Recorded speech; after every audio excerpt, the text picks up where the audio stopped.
Live on a Wednesday night. Live on a Wednesday.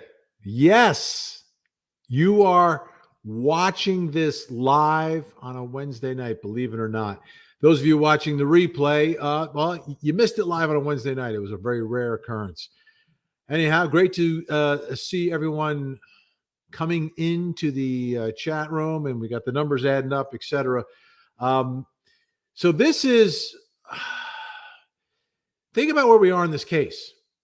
We are basically at the end of the prosecution's case. They may have a little exclamation point for us at the end of all this, but this is the time of the trial where if you're the prosecutor, you should have everything set. Like, this is it. I've proven my case. I've put in all the evidence, because they're at the end.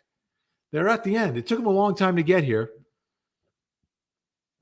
Arguably, probably a little too long to get here. But they're going to finish. They're going to finish. Maybe tomorrow. And that's it. Like, as a prosecutor, it's always the toughest part of being a prosecutor is saying the prosecution rests. Because you're always second guessing yourself. Did I ask all, even when a witness is up there, did I ask all the questions I need to ask? Did I get all the information I needed to get? Have I proven all these elements? Does the jury have enough? It's the same thing when you're making your closing argument. You don't know when to end because you don't want to end, because you know once you end, it's no longer, there's nothing else you can do. But that's where the prosecution is now. They are at the end of their case. And, you take a survey.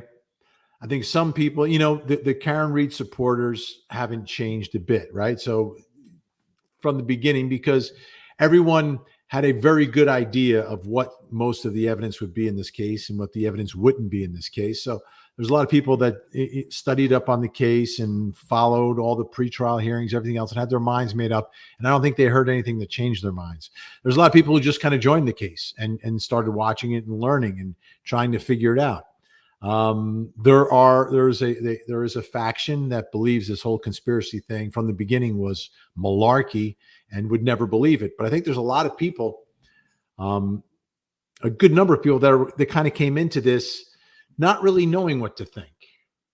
And from my perspective, those are the most important ones, right? Those are probably the people who are closest to the 12 in the box, right? If you're a Karen Read supporter, you really cannot, and you are not looking at this case the same way as the jury, right? Because you knew so much going in already.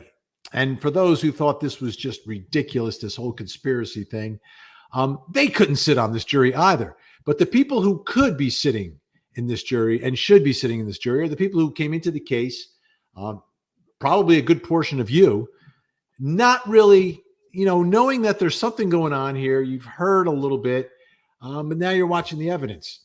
And I think of those folks, I would say more than half are really questioning the prosecution. And a lot of it has to do with Trooper Proctor. A ton of it has to do with Trooper Proctor. And that becomes, that rather than the Google search, becomes the foundation for the way they see the rest of the case and see reasonable doubt. So right now, if I was the prosecution, I would not be confident where I am. Now, obviously, this prosecutor practices in this county. He knows the folks of Norfolk County better than I do. So maybe he knows how to reach them better, or what you need to convince them. But looking at it, like compared to other cases that I've covered for decades around the country, this is not a strong case. This is a case with lots of opportunity for reasonable doubt. Doesn't mean that she's being framed, but the reasonable doubt factor here is high, is very high because of all of these unusual circumstances. But what I want to focus on in this live stream tonight, this special rare midweek at nighttime live stream, is, does the evidence add up here? Like, does it make sense? And I think when you start, you have to start with the tail light. You absolutely have to start with the tail light. Now, what I've put up on the screen, I'm going to make it bigger. Let me see. Does this make it bigger? This will make it bigger. So now I'm smaller, but it's bigger. Now, the one above me on the left, that's like the left tail light that is intact. And the one on the right is the one that's cracked. And, throughout this trial, because I don't have one of these cars, this model of this car, so I wasn't really familiar. And we've seen pictures here and there, but I never really saw the two compared to each other to fully understand how much of the tail light was missing. And as I look at it, you see like the part that's missing is sort of the larger part that rounds the corner of the tail light, right? That sort of rounds the corner a little bit. That's the part that's missing. So there still is red on the straight part, but then the part that isn't part of the hatch that opens, that is the part that is broken. So why is this significant to me? Because I read comments, I see posts all the time. And one of the things a lot of people were saying about the tail light is when she's backing up the following morning and she hits the brakes, you can see the reflection of the red. Now, coming from that side of her of the car, sort of reflecting on John O'Keefe's car when she's backing out of the garage. And that kind of stuck in my head. And I said, oh, okay, well, why would it be red? Well, then I look at the picture of there still is red that is intact, right? There's still a piece of red of the red taillight that's part of the hatchback that is still intact. So I think you will still get some red light. But the other thing I look at when I look at this, and I gotta have that picture. Where is it? Ooh, all right, I'll find it. I'll find it in a second. But the part here that bothers me is that the rest of that red is seemingly gone, which means when she's driving away in the driveway, you should not be seeing any red in the part that's not in the hatchback, right? It's all white because it's gone in this picture. It's gone. The red is gone. Those red pieces disappeared. So this is important. So let me see if I can find it. Oh my goodness. Let me see if it's in here. I think it's in here. I thought it was in here. All right. We've got that. We've got that. Got that. We've got that. I'm seeing a lot. I'm trying to find the image, and I may not have it here. Ooh, that's a problem. Let me see. Evidence. Let me see if I have it in an image. Okay. All right. I should have set it up that way, but I didn't. But from my perspective, that's why this is so. And here you can see them next to each other. So you can see there still is red intact, right? The part that's on the hatchback, but then the rest of that is all white. So when the car is driving away in the driveway, you shouldn't see any red on the end of the car, but you do still see some in the back. So I think this is important evidence. So what does this tell us? What's the takeaway from this bit of the evidence? Well, obviously, we know the taillight pieces where they end up. The issue is, how did they get there? Did they get there from striking John O'Keefe, or did they get there in another way? But when are the pieces removed becomes crucial in all of this. Because the defense is going to be saying the pieces of that taillight are not removed until the SUV is seized by Proctor at 4:12 when she's at her father's house, when Karen Read's at her father's house. And then there's like an hour and change of time where they have access to the car, including in the Sally port. Again, remember, this is the reverse video. You can tell by the yellow reverse 4. But there's a period of time where Proctor is, here we are. Now it's turned around. So there's a period of time where Proctor is in the far right-hand side of the SUV. And you can't see what he's doing. And there's another camera that shows that angle, but 42 minutes of video are missing.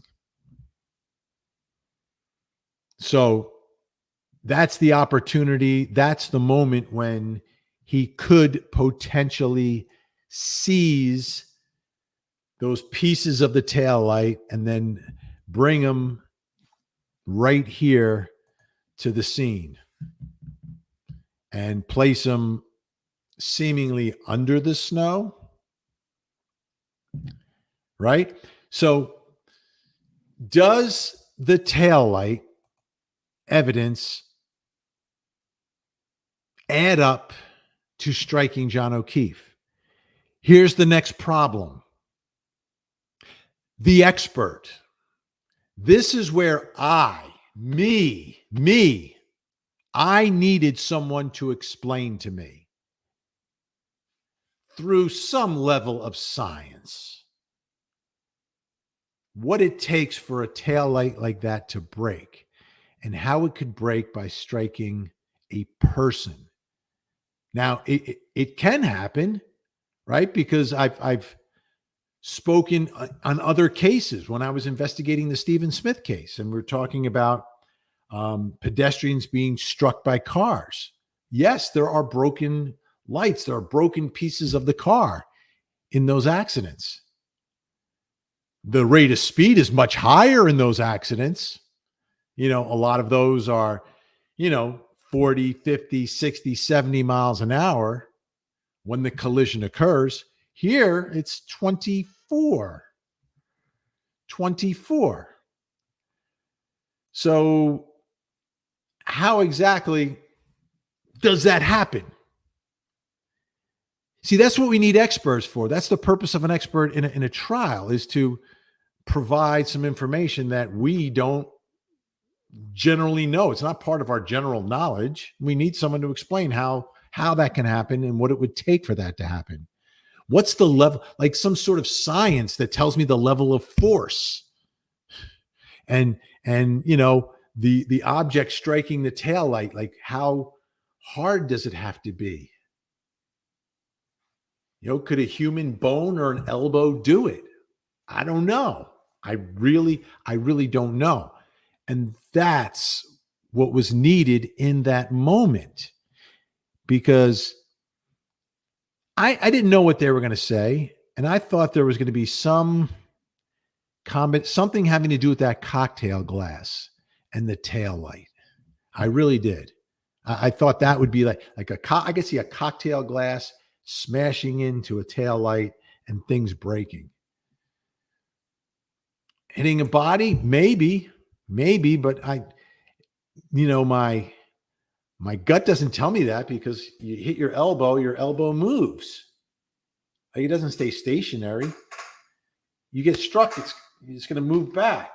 So unless you're trying to stop the car, which is possible, maybe John O'Keefe's a big tough guy and he's mad. He's like, get that car, and boom, smashes it. I don't know, but that's not exactly what they're saying. They're saying it's going 24 miles an hour.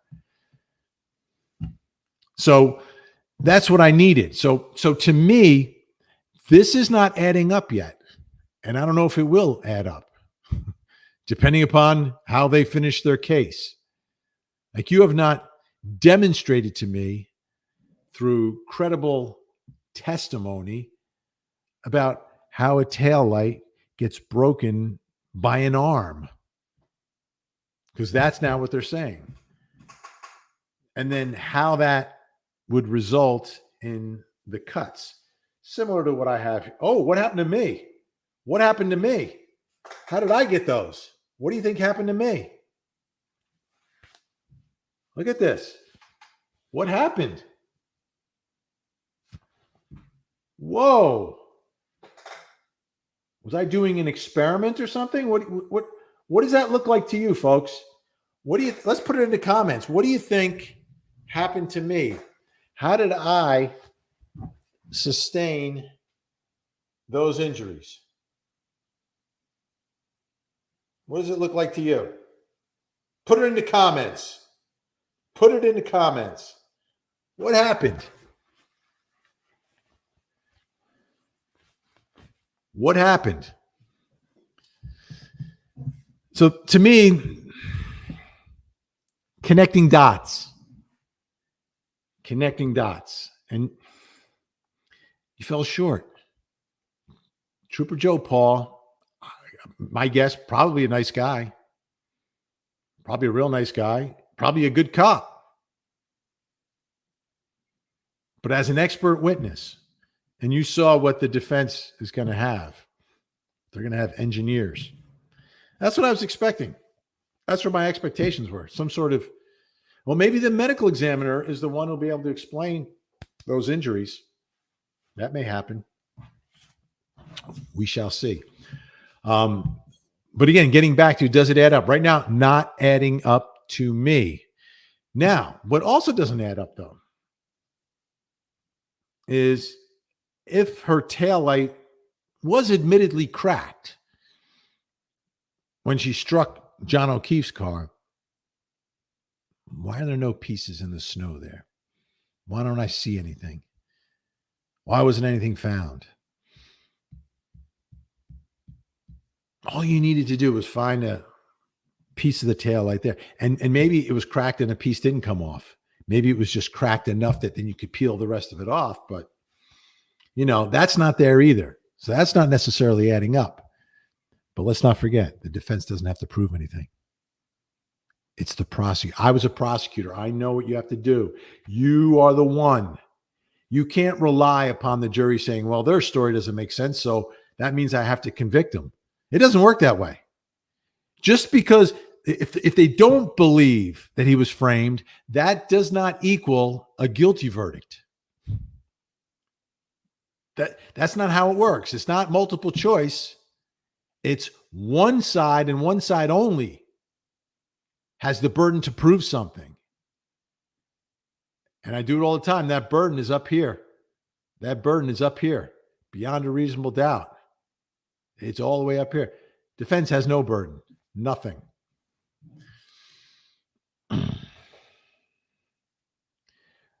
Oh, here we go. This is a good one. I want to pop this up real quick. When Officer Abaros of Dighton saw the SUV, he said the taillight wasn't completely broken. It cracked. This is interesting. And this is the moment that didn't happen. And I don't think either side did it. Did they show him this picture and say, is this what you meant? Or did they just let the testimony sit there? See, that's where the prosecutor, I believe, has the burden and should, because he's seeking the truth, ask that officer, is this what it looked like?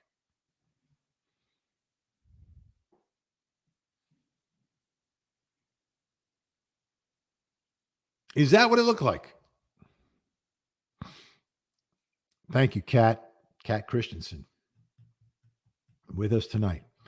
We've got a lot of good comments. We'll get to the comments. We'll get there. But how it has to add up. It has to be connected. It has to make sense. You've got to erase all the opportunities that jury has to question your case. They want answers. Tell me why I should believe an arm could do that to a taillight. Period. That's all. And there are witnesses who presumably could do that, but the one you called, come on. We watched the testimony. We saw it. It was not. It wasn't there. It wasn't there. It was what I call not ready for prime time expert testimony. It wasn't ready. It's not how you do it. That's not how you prove. That's not how you prove a serious case like this. That's an expert you bring in a fender bender case where there's nothing is at stake. Think of what's at stake here. You start with John O'Keefe's family. They want the truth, and they want justice for John O'Keefe. And how about Karen Read? What's at stake for her? Well, the rest of her life. What it's going to be like. Is she going to be walking among us, or is she going to be locked up? I mean, this is as serious as our cases get in our system of justice. So, serious case, I want a serious expert. And that didn't happen, which is problematic. Good evening, June. Thank you so much. Vinny is my heart. Thank you, June.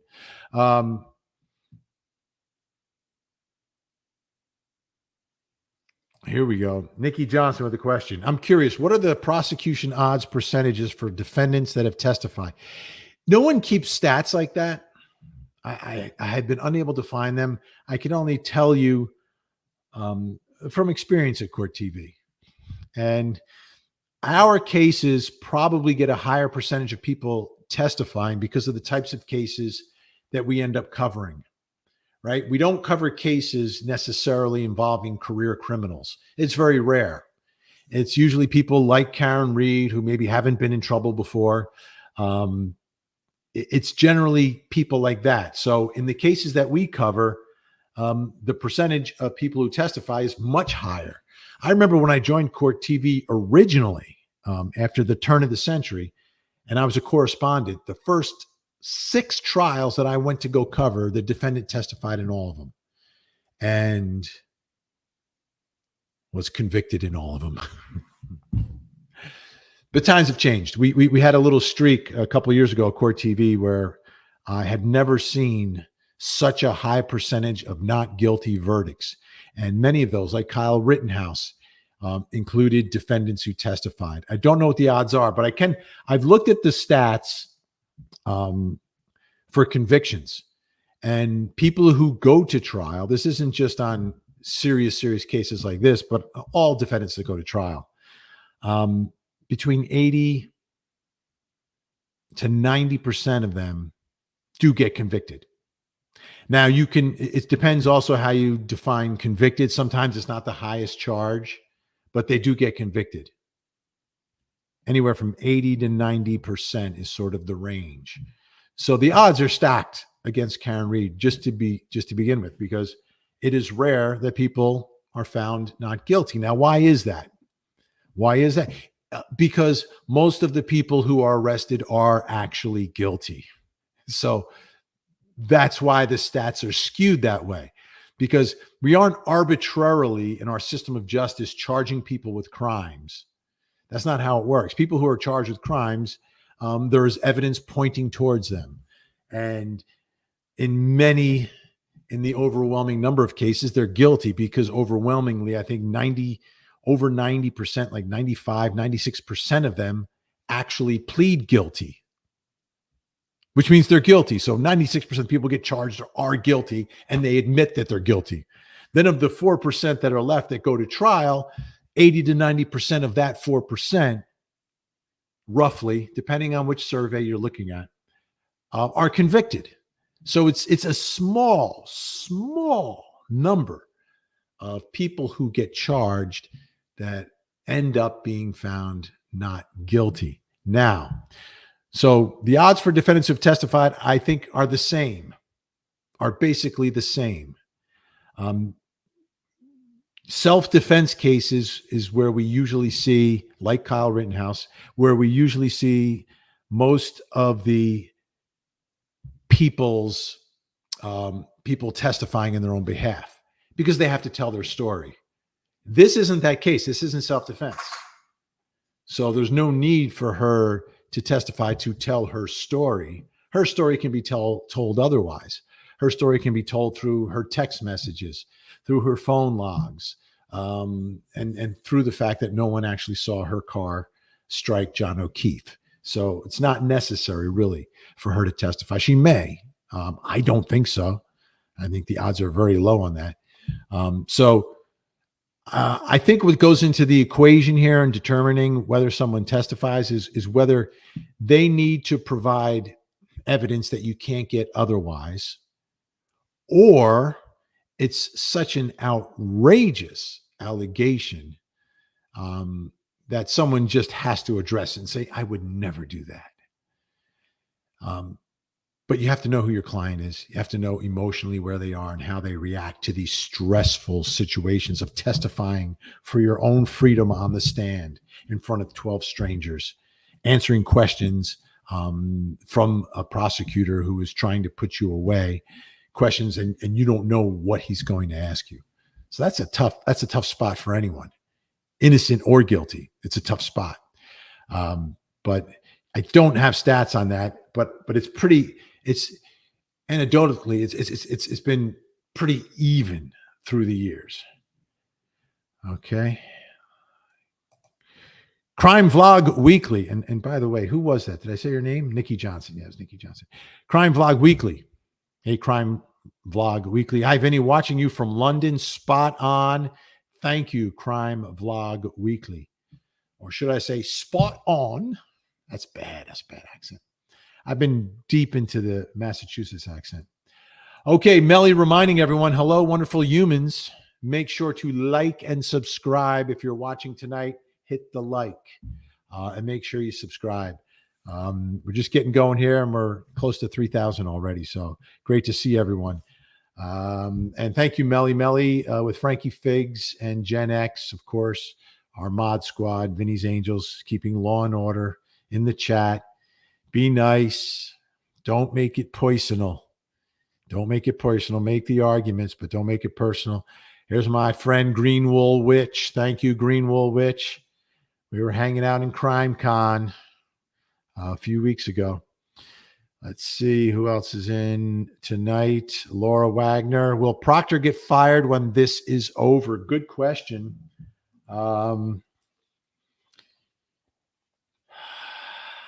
There's an internal affairs. There's going to be repercussions, right? There has to be, because Massachusetts State Police has to retain their own credibility. Will it get as far as firing him? I would say likely not, unless he's planting evidence or committing a crime. He's a union member. He did things that were wrong, inappropriate. But by the same token, his superiors not immediately calling him out on all this stuff. So, how far can they go with this? But I don't think he'll get fired unless their internal investigation reveals that actual evidence was planted, which is a crime. But I don't think so. I don't think he gets fired. He may step down, though. But it's problematic, too, because he'll be an investigator in other cases. So if he leaves, will he be a great witness in those future cases? Where is he? How close is he to his pension? There's a lot of issues that go into firing someone who's a member of the Massachusetts State Police. So we'll see what happens. But my gut is telling me some sort of discipline short of being fired, and maybe some sensitivity training along with it, right? They always throw that in.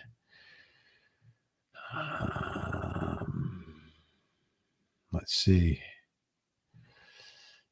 Brian Rose, Vinny, the OG of Court TV. Thank you, sir.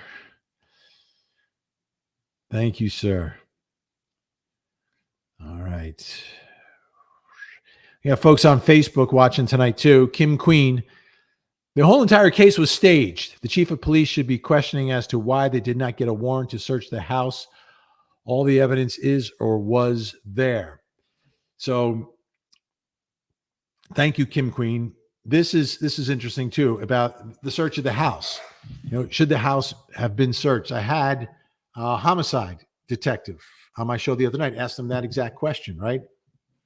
He's unconnected to the case and has investigated hundreds and hundreds of cases. And, do you get a warrant for the house? And his answer was, just the fact that the body is found there, not enough. He said, I would need something else to get me to get a warrant for that house. Something else. Something else might be there in this case. But just the fact of where he was found, from his perspective, not enough to ask for a warrant to get into the house. You would need something extra. And that's coming from a homicide detective who's done hundreds and hundreds of cases. Nikki has a follow-up. It may sound silly, but a meteorologist input would be helpful because the evidence was buried at point. That's not silly. That's not silly at all. We've seen meteorologists testify in many cases to go back and explain to the jury what the weather was. We did it on my show. Like, what was the temperature? And the temperature warming up did coincide, for the most part, with the days that Proctor returned to the scene to find more evidence and more evidence and more evidence. It did sort of coincide with rain and warmer temperatures. So any of you like me who grew up in areas that had snow, it's a combination. Rain washes snow away, as does the warmer temperatures. So if either one of those is happening, you'll have an opportunity to see things that were covered by the snow. And obviously that's what the prosecution is saying.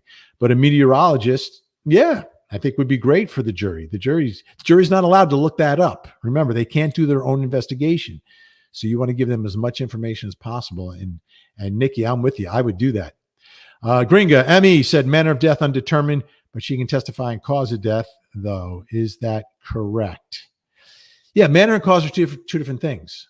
Like, you can have, a lot of times you have a cause of death, but you don't have a manner. And I'm trying to think if you can have a manner without a cause. You could have a manner without a cause, potentially. Like if someone stabbed you and shot you, you don't know which came first. Maybe you don't know which is the actual cause, but you do know the manner of death. And the cause, there's the instrumentation of death, and then there's like the medical cause of death, and then the manner of death. And the manner is, homicide, the one that sounds like homicide but starts with the S word. Just not going to say it because of YouTube. Accidental, undetermined. So, you take a look at those, and you can get one without the other. You can get one without the other.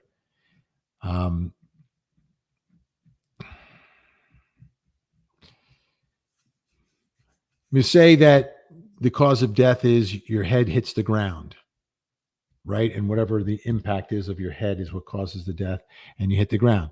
Well, you wouldn't know if you might not know if that's accidental or it could be homicide, right? It could be either one. Someone could have pushed you down on purpose, or you could have slipped and fall. So yeah, there are times where you don't get both, you get one and not the other. Great point, Gringa.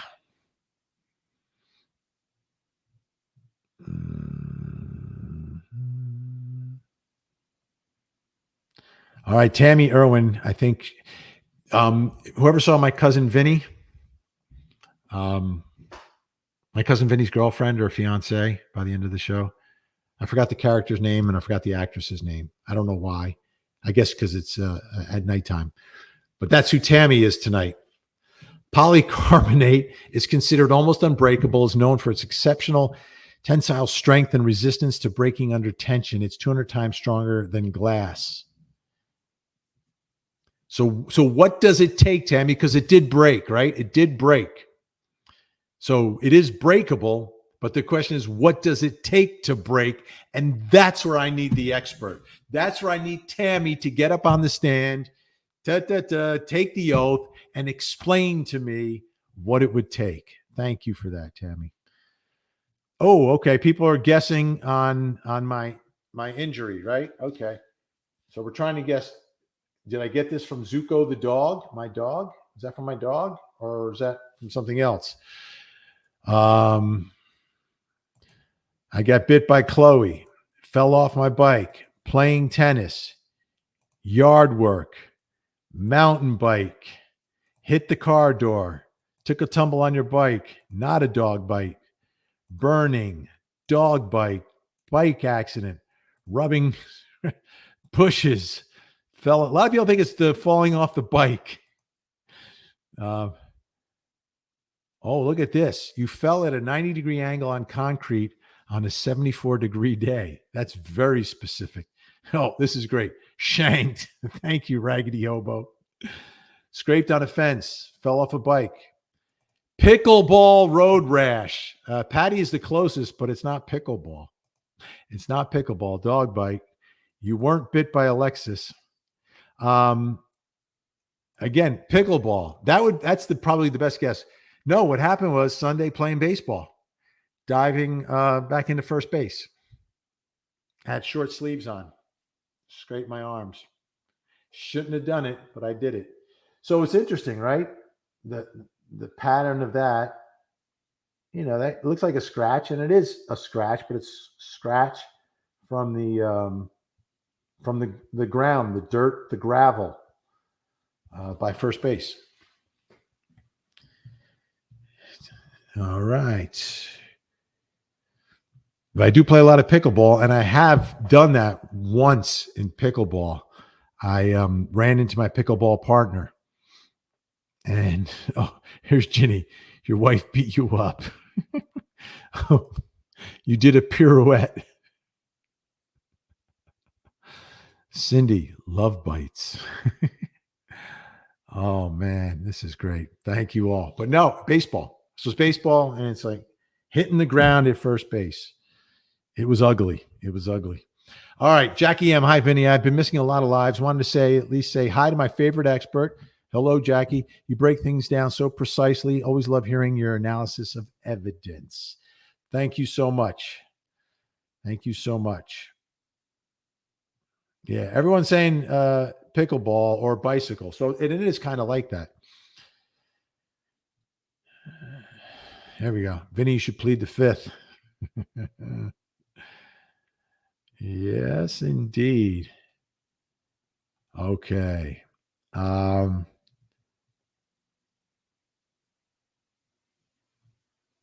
see. Someone said yard work, and anyone who knows me knows that's not true because I don't do much yard work. That's not my thing. Yep, Kelly D fell down. Yeah, fell down on the baseball field. There we go. All right. Trying to catch up here. All right. June. Vinny, if she did hit it, she hit John's car on purpose. Where's the ME experts to lay that out? Yeah, they need to do it. And I think the case starts with the taillight. So I'm going to get to another part of the taillight right now. Let me do this. Let me get into another part of the taillight. And here we see the comparison. But let's get into now, and I'll make this bigger. When these pieces are finally revealed and found, does this, there, I'll play it. Does this make sense? Does this make sense to you? Like, there's a piece, and you see the flagpole. Now, one thing you can see is, there was a lot of snow. There absolutely is a lot of snow. It's piled up, and you can see, and anyone who's lived in a place that has snow and has trucks that come by and plow your street, you know that it piles up near the curb, and it sort of moves everything and covers things. So I can understand how items that are there before the snowfall could get buried deep within the snow, because the snow where it's getting plowed is deeper than the snow that just falls on the flat ground, right? So you may have, say you have, this much snow. Here, I'll make myself bigger. 1 second. Say you have this much snow, but then when the plows come by, the snow near the curb can grow this much because they're pushing all the snow there, and it just turns into a little bit of a snow bank. So anything that's on the ground before there's snow is now covered by the regular snow, and then the snow that gets pushed. And that's what they're saying for the most part. It's either underneath the snow that has fallen or buried even deeper beneath the snowbank that is caused by the snow being plowed. And we know the snow plows were going by. Debbie W. I can't get past the video of her driving from John O'Keefe's house at 5 a.m. You can clearly see the tail light is intact even on the side. And that's, and I've seen the side. I should have grabbed the side by sides. The side by side of the tail light leaving the house versus the tail light when it's in the Sally port and it's pictured.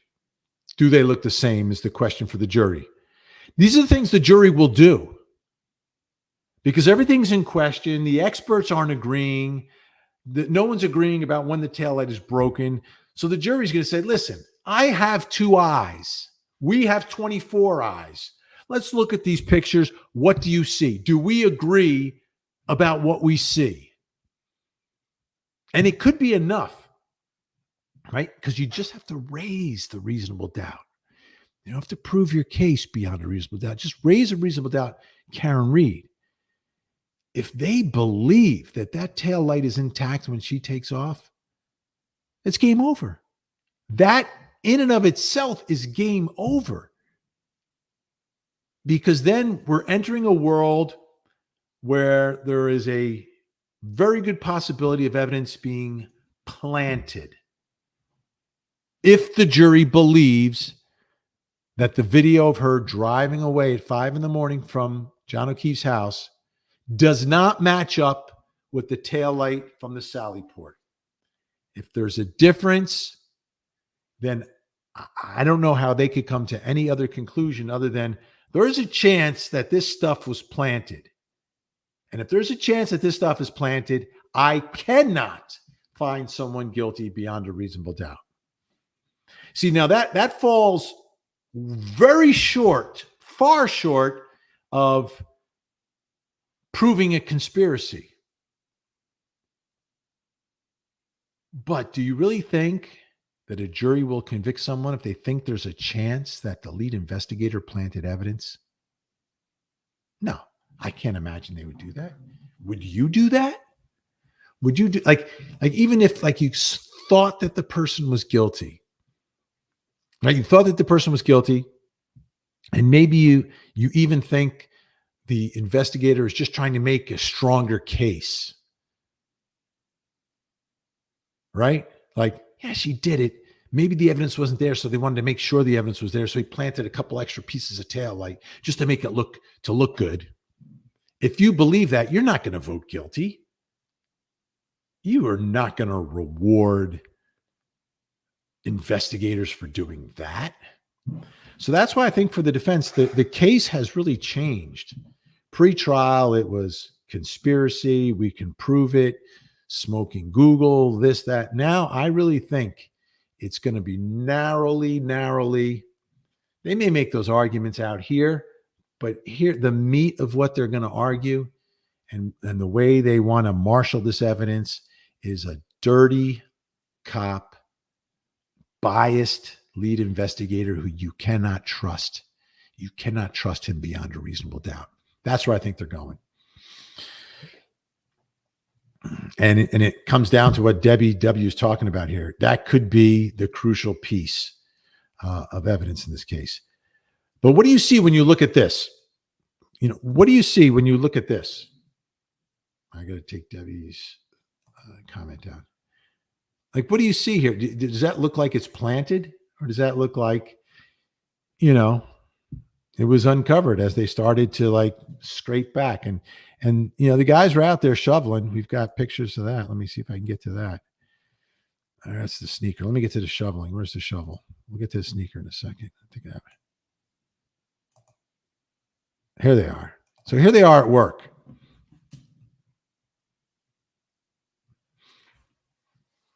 So what's going on here? This is an evidence photo, okay?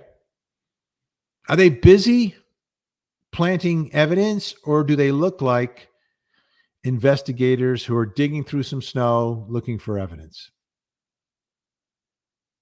Look at all of there's 1, 2, 3, 4, 5. Planting or looking for?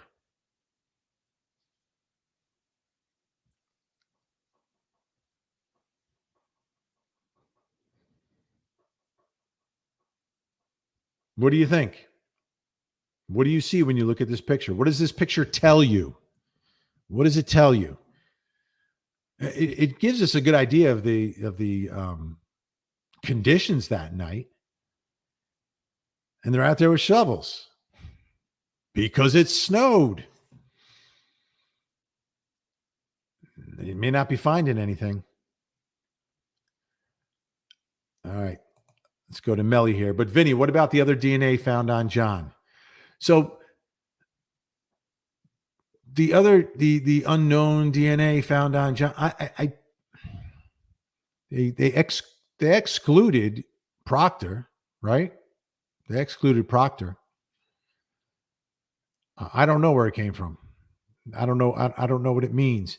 To me, it's not as big as like finding a weapon at the scene and having unknown DNA on it, or unknown bodily fluids from someone on a victim. To me, that's very compelling. Here, the DNA, I think, is important, persuasive to a certain extent, if you believe it wasn't planted for prosecutors. But it's not game over for prosecutors because, John's DNA being in certain places could be expected to a certain extent.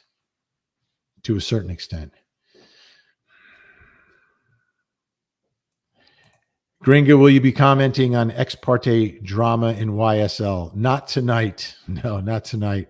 That YSL is a case like, what a mess. And I'm down here in Atlanta and I speak with all the local attorneys all the time. And they all just say this is the biggest mistake made by a prosecutor bringing the case the way it's brought, all the resources going into it, when the case could have been tried a much different way. Much more cleanly and quickly. And it's, we'll see.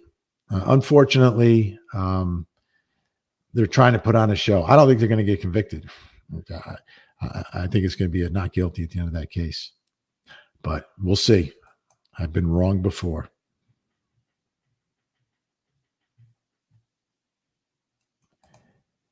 Tara-ized. 100% tow truck driver took pictures of any damage.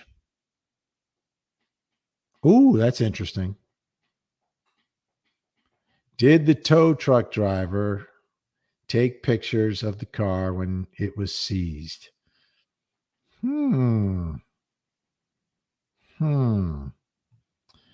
That is interesting.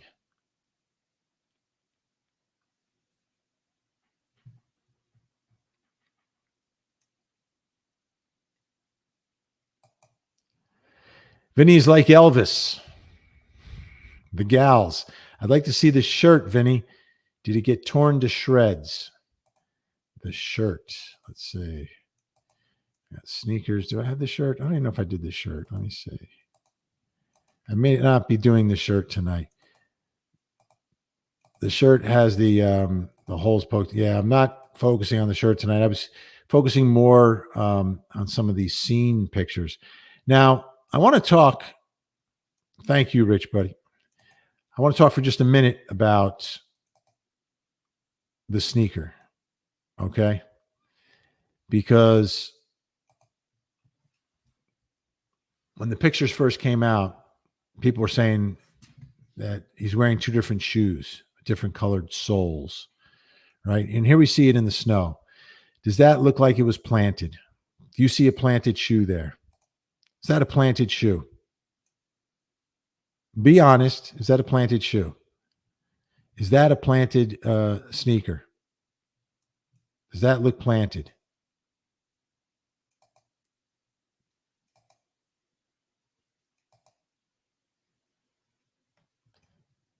because that's the question, right? They're saying it's planted.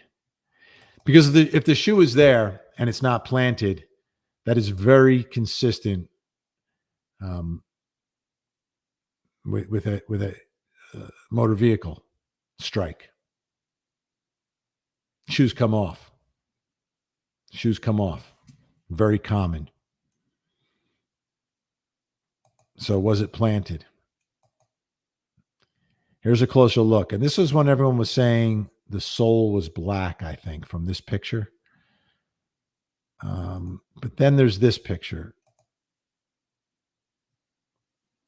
So I don't think it's two different shoes. And for a while, people were saying two different pairs of shoes. Is there something that I'm not seeing here? Because in this photo, this evidence photo that the jury will have, both of the soles, both of the shoes, I mean, it's the same shoe. It's one pair of shoes, right? It's one pair of shoes. So there's no mismatch of shoes that I heard about. And here's part of the problem. And maybe there's some other evidence that something else was done here. But if these are the two shoes, they are a pair, they are a match. They're not a mismatch. And I remember saying this, I think it was on a stream, that if there is evidence of two different shoes, my head will explode. Not literally, but like it'll blow my mind that they think that they can convict someone when they've got two different shoes. But this isn't two different shoes. These are the same shoes. Same pair of Nikes. White soles. One's a little dirtier than the other. There's no difference between these. So I don't think that's an issue, but if it is an issue, you guys can let me know in the comments. I'll see if I can spot it. Here's from Michelle L. The defense expert accident reconstructionist will provide those answers. Those two experts were hired by the feds, not Karen Read, to figure out what happened. Yeah. And I did a stream about their credibility. And I talked on closing arguments on my show about their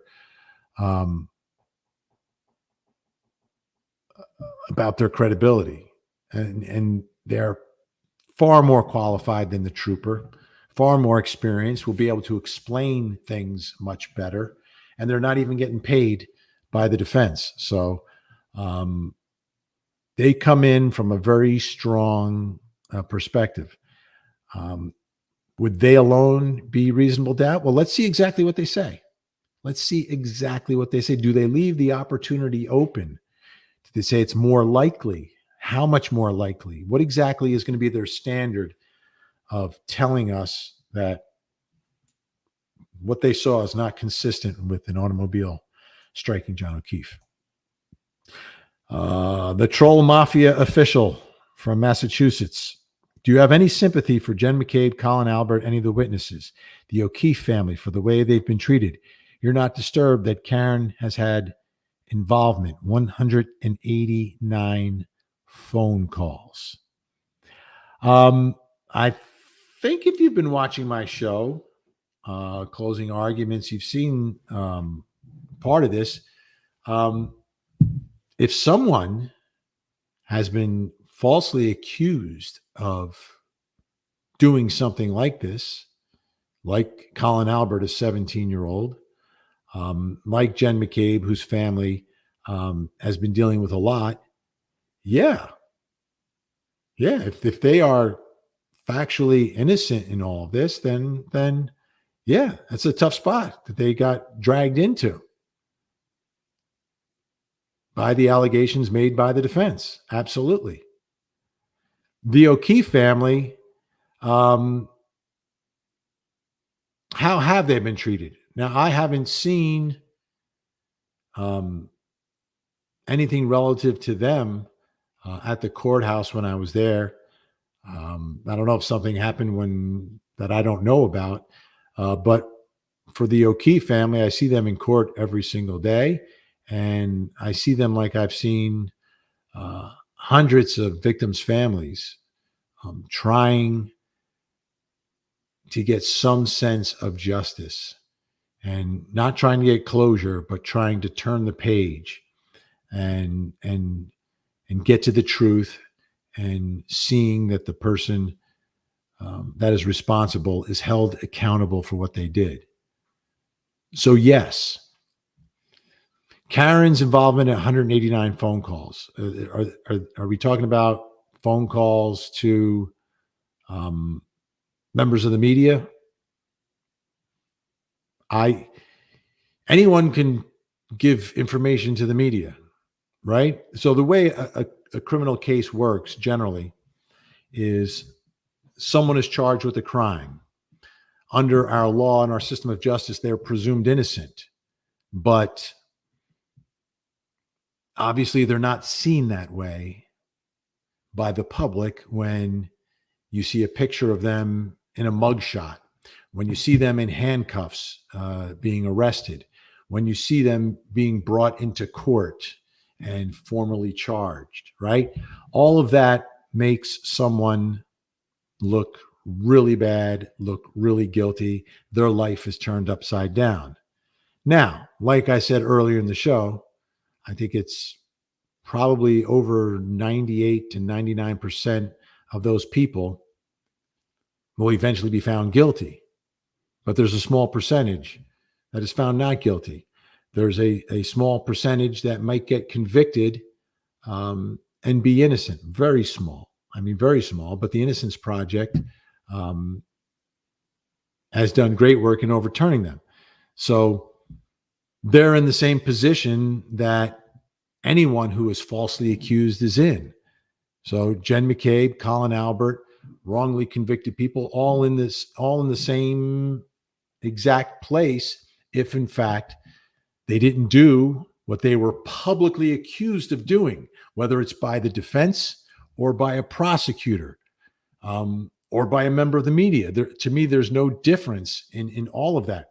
What makes this case different is that the defense has been acting as a prosecutor would act in making accusations. So once that happened, it changed the way this case played out versus almost every other case. Now, in some cases, victims are put on trial. Look at the Ahmaud Arbery case out of Georgia. And the family of Ahmaud Arbery, what they went through when he was attacked by the defense and attacked by others, unfortunately, including one of the prosecutors down there, not the ones who ended up trying the case, but another group. So in all these situations in our system of justice where there are accusations that are made and that are reported upon, and people at the end of the day are cleared and are factually innocent of those public accusations, yeah, they've been wronged. They've been wronged. So the question is, do they have any level of recourse at the end of the day? Well, do you remember the Johnny Depp trial? Johnny Depp was publicly accused of being a DV'er, right? He said, I didn't do it. Filed a defamation case. And in a very rare turn of events, he actually got his reputation back. And that's the challenge. How do you get your reputation back?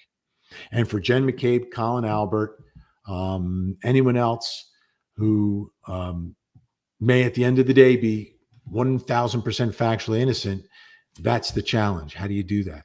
Do you just move on in your life? Do you go after people for defamation? Do you just leave it alone? What do you do? How does the public perceive you? What is the damage that you have incurred? And unfortunately, people get damaged. Some of the people who were wrongfully convicted and came out of the Innocence Project, they had, depending upon what state it was, they had an opportunity to file lawsuits. In some states, they had money set aside that automatically went to these folks. In other cases, they had to sue for it and either get settlements or go to trial. But that's all that you have. That's all that you have. But yeah, of course. Why wouldn't I? Why wouldn't I feel sympathy for the O'Keefe family?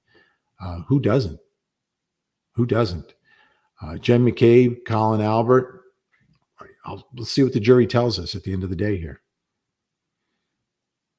But thank you for the comment. Great to hear from you. Let me see.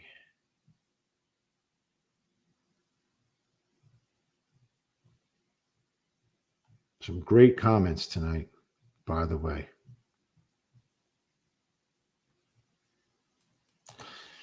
And here's Side Barbie, Proctor is toast. And that comes back to where I think the defense wants this jury focused. This is the only place they want the jury focused at this point.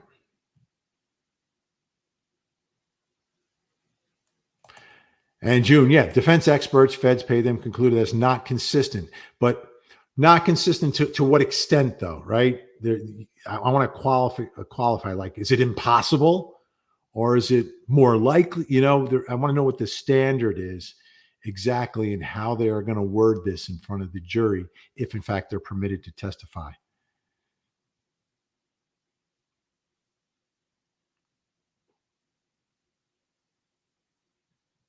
Let's see.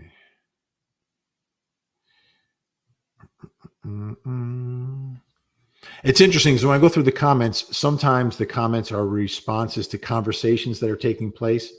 And then all of a sudden I start reading the conversation. I'm like, no, I got to keep going here. Because some great comments tonight. James Clay, thank you, James. Now, is that an invisible man? Because the background is dark and he's dark. So maybe that is. I can't quite tell, but thank you, James. I think you're smiling. I think he's smiling in that picture. Mm-hmm. All right, here is Natty. Sincere question from Los Angeles, Vinny, from the left coast. Do you care about the truth at all? The truth, yeah. That's all I care about. Do you care about the victim, Officer John O'Keefe, and his family? Yes. Have you watched my show on television? Do you feel any guilt for promoting a ridiculous conspiracy? I wouldn't say promoting, I would say reporting. So here's the deal, Natty. What's my job at Court TV? And what do I do in every case on Court TV? Every single case. What do I do? Do I just report on one side and what they're going to say? Like this? Why would I do that? You see, what I do at Court TV is different than what the cable networks do with the left and the right, right? Like I understand, and this particular trial replicates that world the most. But the world that we're in, at least my world on Court TV, doesn't work that way. It doesn't work that I see the world this way and this is all I want to hear about. I don't want to hear about what's going on over here. That's not the way it works. By its definition, every trial has at least two sides. I work for Court TV. I'm a former prosecutor. I've also been covering the nation's highest profile cases for over 2 decades now, longer than anyone else in the history of Court TV, the network. So when I cover a trial, I cover a case, I cover what the arguments that are being made in court are and continue to analyze them.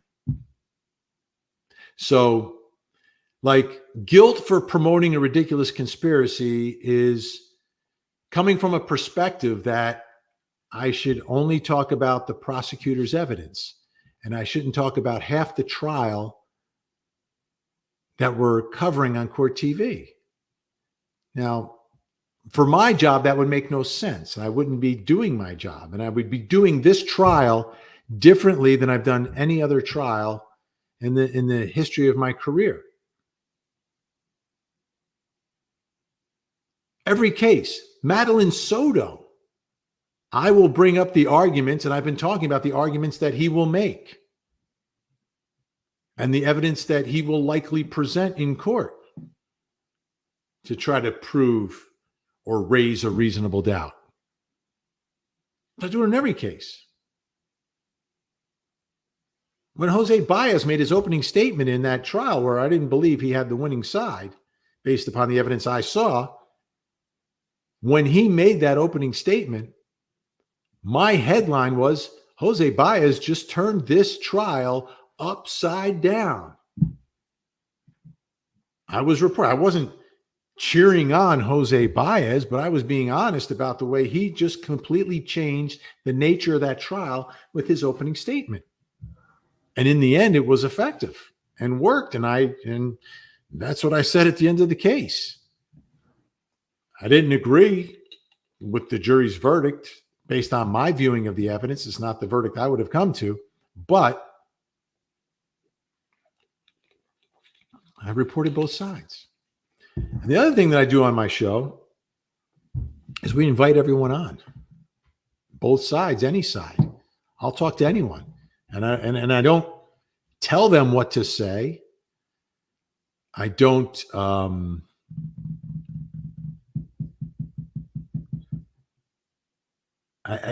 the other thing I do is I let them explain their side on my show.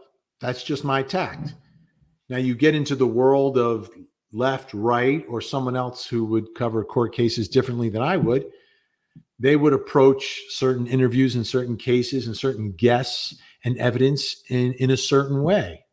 That's just not the way I do it. So I hope you understand and I believe this was a sincere question from you, Natty, and I gave you a sincere answer.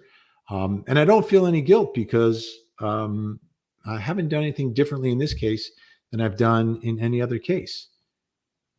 And at the end of the day, I call it the way I see it. And right now I see problems for the prosecution. I didn't say I see, I've also said I don't see evidence of this conspiracy, but I see a lot of problems with the lead investigator. And I've seen people found not guilty with more evidence than this prosecution has. So just my analysis. Thank you, Natty from Los Angeles, where the weather is almost always nice. Aladia. Oh, I didn't know you're from Brooklyn. Hi, Vinny from Brooklyn, New York. This pig DNA thing is so bizarre. Yeah, to say the least. A little strange. What does it mean? I don't know. We'll see when they put it all together, what it means, what, if anything. By the way, folks, we're over 4,000. We are simulcasting Facebook, YouTube, Twitch, and on X. Please like and subscribe on YouTube. Follow and share on Facebook. Twitch it on Twitch and retweet it on X. Yeah, Ladia, yeah, the pig DNA, completely bizarre. But that's what happens. That's why we have trials. That's why we have these cases. Okay, from Juliet Carrington. Another reason why Trooper Paul's assertion of the broken tail light causing the injuries on John's arm is the span of injuries is much longer than the tail light.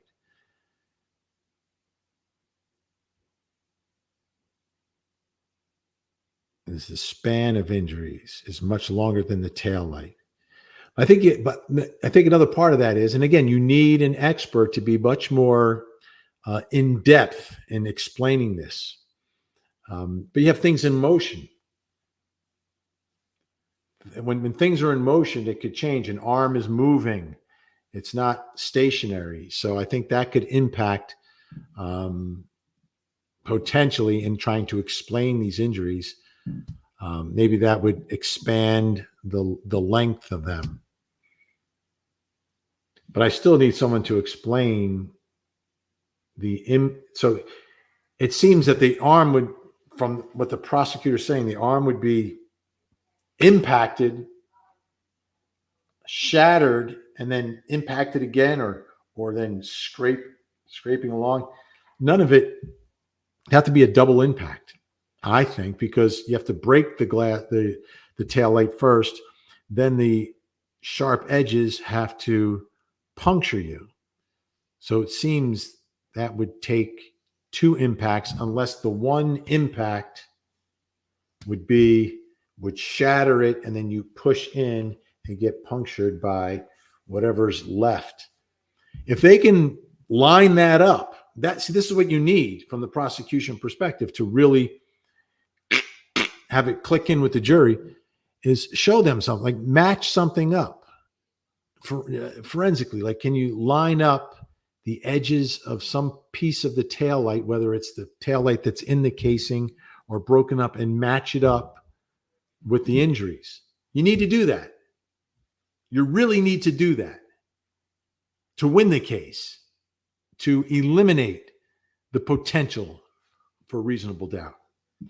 Thank you, Juliet. Mm-hmm.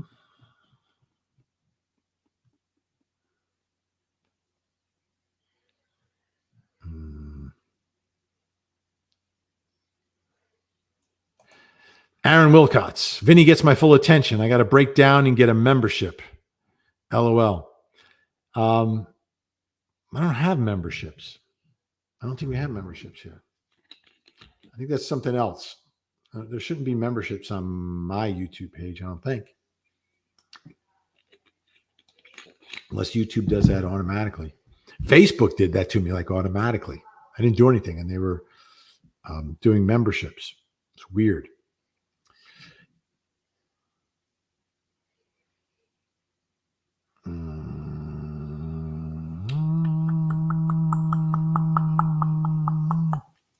Oh, thank you, my cousin Vinny, Marissa Tomei. Thank you, Amy. Oh, that was driving me crazy. Why wouldn't I remember that? You just have those moments. Michelle Sutton, the fact of the injuries don't add up for me. It looks more like canine bites and nail scapes. And we'll see if that expert testifies for the defense. Listening to Alan Jackson outside of court, I almost got the feeling that he's going to skip her and rely upon some other experts to give that opinion. We'll see how that plays out. But all it takes is for one or more jurors to say it looks like a canine, and it changes the complexion of everything. It would be like, well, how did that happen? Susan Broadnax, if he flew 30 feet, were there injuries to his back? Wouldn't there be? I would think it's a hard landing. Yeah, frozen ground. And this is important, right? So the testimony of your own experts needs to match up, right? So if you have experts giving opinions about what happened, they have to line up with your next expert explaining things. So if you have a pathologist explaining injuries, and then you have an expert explaining what happened, well, what happened would have to then match up with the injuries that are found.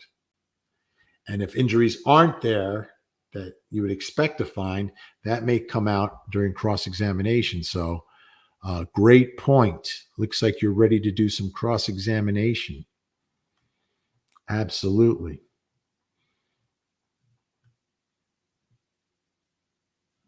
Okay.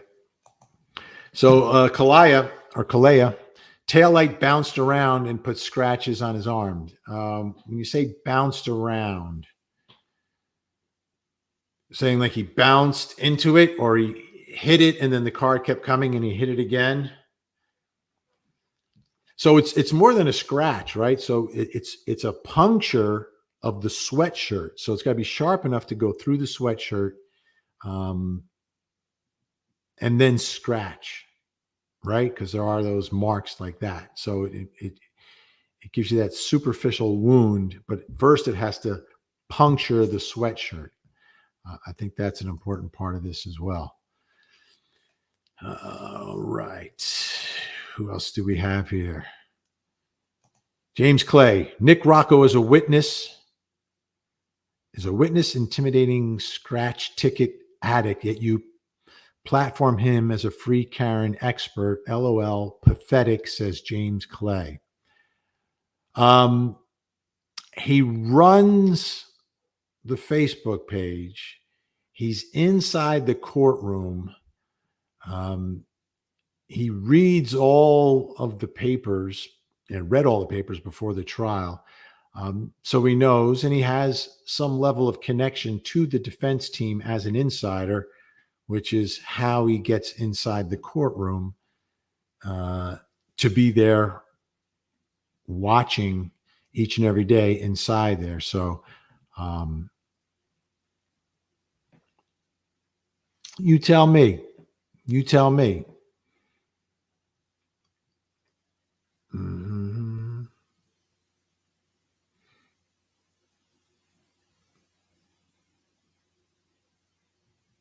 And here's from Albanian Aniza. Vin, I've been loving your segments lately. The passion and experience in this field or true crimes news is showing wonderfully. Thank you, Albanian Aniza. Mm-hmm.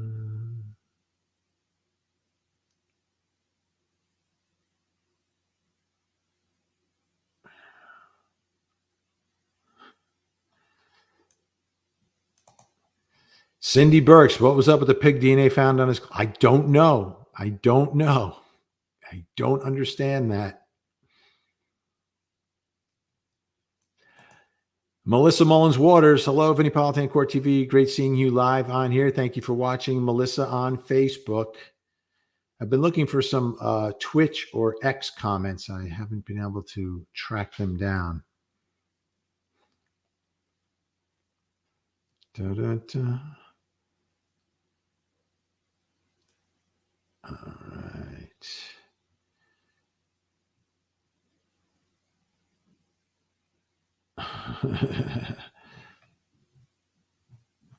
I am way behind on these comments. All right, Glenn, reality is reality. There isn't any scenario in which John was struck by the largest model vehicle in the Lexus lineup. The math ain't mathin'. And again, we come back to where we are and the way people are seeing this case. There's very few people now that we're almost done with this prosecution case that are on the fence right now, right? Not a lot on the fence. Some people are like, you have not convinced me. And it's your job to convince me, and you haven't convinced me. Then there's the folks who think that this is extremely obvious. Taillight pieces there. She admitted to it. How's it going to go? Let's see. Because then you go to Justice Jane. Karen is guilty as charged, in my opinion. Right? So if you have this level of split,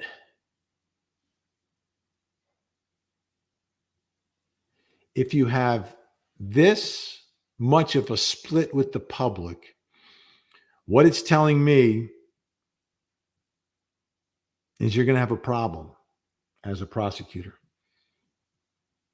You're going to have a problem. The jury could be seeing it completely differently. You might find 12 people who are able to go through the evidence and see it all in the same light.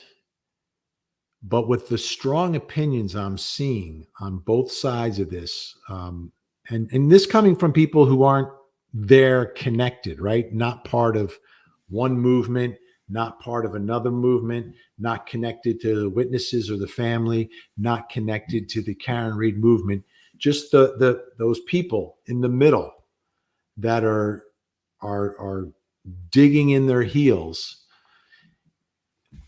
tells me there's going to be a problem potentially for this prosecutor to prove it beyond a reasonable doubt, which brings me to what's coming up soon, which are the closing arguments. It's the name of my show. And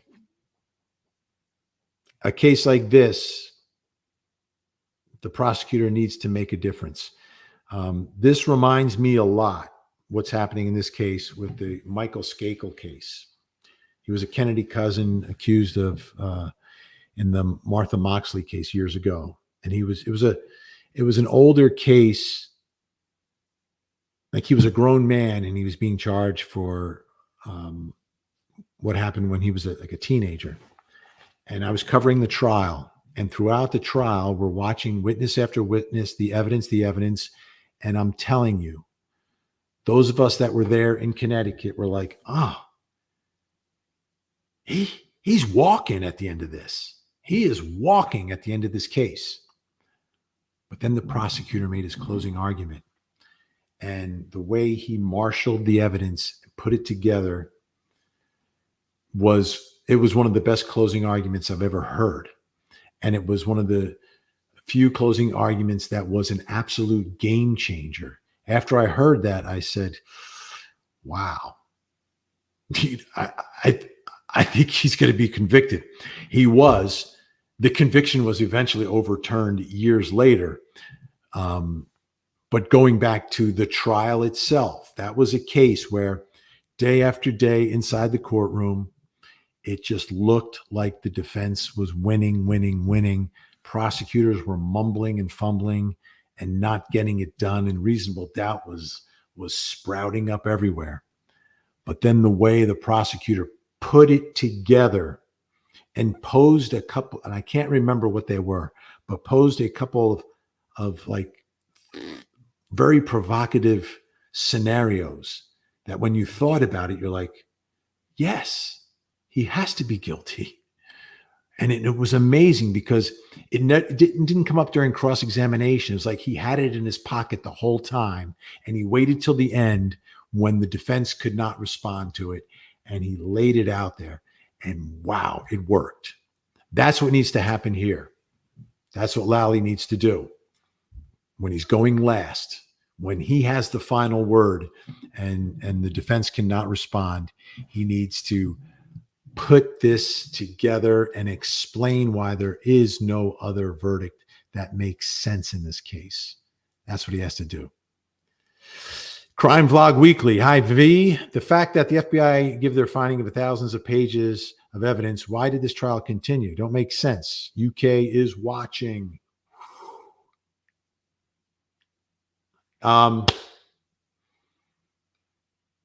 Yeah, they gave their evidence, which ends up being perhaps some of the strongest stuff that was presented by the defense or came up during cross-examination or became part of this trial.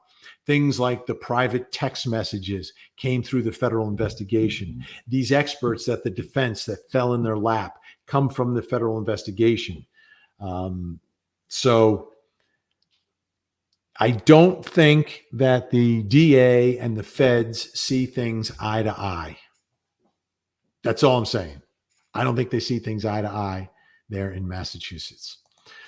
Lori Joyce, John O'Keefe and Higgins got into it about Karen. Fight started, a lot of booze, hot heads. Brian A. gets involved.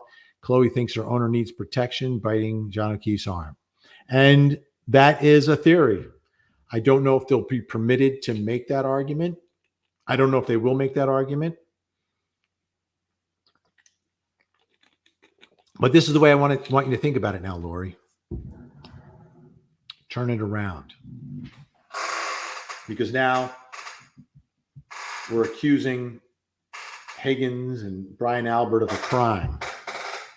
Do you think there's enough evidence to even get an indictment in this case? Do you think there would be enough? Like, let's say, for instance, Karen Read's out of the picture and they're focused on investigating John Higgins and Brian Albert in a criminal investigation. Could they get the judge to sign a warrant? Maybe.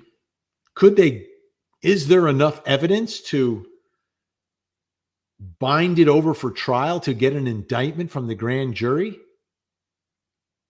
Would there be anywhere near enough evidence to prove a case against Brian Higgins or Brian Albert beyond a reasonable doubt? My answer to all that is no, no, no, no, no. I don't think you couldn't prove that case. So what this is a theory, but we don't really have it. It's all inferences made from the evidence. And the question is, are they reasonable inferences made from the evidence? Is there enough? Is there even enough on the record to make that argument to the jury? Right? There's some testimony about a dog. There's definitely testimony about some text messages. There's no testimony about a fight, but can you make the reasonable inference from John O'Keefe's injuries? Like it's a stretch. Like if I was a prosecutor and they put this case on my desk, the case against Brian Higgins and Brian Albert, I would say, we're not trying this case. We're not trying this case, are we? There's no way. There's no way I can prove this. Now, the defense doesn't have to prove it. They just have to convince the jury that it's a reasonable alternative to what happens. Do they want to get this specific is the question. Most of the lawyers that I've had on my show say, you don't want to get that specific. You want to keep it kind of general. Like, yeah, something happened. Something doesn't smell right. And you can't trust that trooper proctor. And that's where you want to almost leave it with the jury. If you get specific like this and the jury's not buying it, does it make it more difficult to raise a reasonable doubt? It's an interesting concept. But what I always do in these cases when the defense makes an alternative argument or explanation about what happened, I look at it. I look at the two scenarios evenly, and I say, well, which one, as a prosecutor, would I want to try? Which one do I believe has more evidence? Well, there's clearly more evidence implicating Karen Read than Brian Higgins and Brian Albert, because the explanation for all the incriminating evidence against Karen Read is that it was planted there, right? That she was framed. So they're conceding that there is incriminating evidence against Karen Read. Like the defense, by saying she's framed, they are conceding that, yeah, there's evidence that Karen Read did this, but you can't trust that evidence. Versus a case where, oh, there's no evidence that she did it. They're saying there's evidence that she did it. They're just saying you can't trust the evidence that says she did it because of the conspiracy and the frame job. So, is there any evidence of this? There's evidence against Karen Read. Is it credible evidence that you can believe? I don't know. But I don't even think you get to the level of actual evidence against Brian Albert or Brian Higgins. What you get are inferences that have to be made from pieces of from other facts in the case. Like John O'Keefe and Higgins got into it about Karen. How do we get there? We get there because we know Karen kissed Brian Higgins. We know that they had this flirtatious back and forth. We know things aren't great between Karen and John O'Keefe. And we know there's a little bit of friction in the relationship. So is that enough to get you probable cause that there was a fight about Karen? I don't think so. You need something a little bit more substantial. Something a little bit more substantial to get there. A fight started. So the evidence of the fight would just be the injuries of John O'Keefe. Plus, do you want to use the knuckles of Colin Albert, who's not even mentioned here? So it would just be evidence of the injuries. A lot of booze. Yes, you got that. You got that. But is there any evidence of anger that night? Because it seems everyone was getting along from the surveillance video at the waterfall. I know Brian Higgins are doing their little thing, but it doesn't look like it's a fight, right? They're hanging out together. Chloe thinks her owner needs protection. Okay, where does that come from? Well, yeah, Chloe was definitely there. There's definitely testimony that Chloe was there, and at some point was seen in the backyard. Biting John O'Keefe's arm would have to be from the photo and any testimony with the photo. So I think it's something that the defense may or may not actually say, but what it could be, Lori, is the pieces that the jury puts together as saying, well, here's another reasonable explanation for what happened. And that gives birth to reasonable doubt, which is all the defense needs to win the case. Mm-hmm. And we've got a law gal. Must be a lawyer. Must be a lawyer. Thank you, law gal. Who else do we have here tonight? A lot of comments tonight. Good conversation. Mm-hmm. All right, we got a bunch here. Stephanie, 1208. Proctor is lead on Brian Walsh case, who's accused of his wife. His attorney now wants to question anything Proctor touched. Absolutely, Stephanie. We saw this. It's happening already. This is another case we're tracking and that we'll cover on Court TV. It'll take place in the same courthouse. I'm not sure if the same judge has it or not, but this is another fascinating case. But this is a case where there's a lot of evidence against this defendant. However, with Proctor being the lead on this case, that to me is a big question and what impact that ultimately has. Obviously, the defense will attempt to exploit it. That's their job. Eladia Lopez, I don't understand why the cover-up is such a stretch when there are many stories of officers have planted evidence on suspects during an arrest, such as drugs and stuff. Okay, well, let's look at how far this stretches. I think why this cover-up, and when you plant drugs, it's usually one officer and his partner, right? Or like in the movie Serpico, where it was a dirty squad and they were all kind of in on it, right? They're stealing money from the drug offenders, planting evidence. I'm sure it happens. I would hope it happens a lot less with body cameras. At least it should. So this particular alleged conspiracy stretches from EMS workers who are responding, alleged classmates of daughters, to the lead investigator whose sister is friends with people connected to the house that night. You've got various Massachusetts state troopers in on it. You've got the local Canton police in on it. You've got the Albert family in on it. You've got some young adults in on it as well.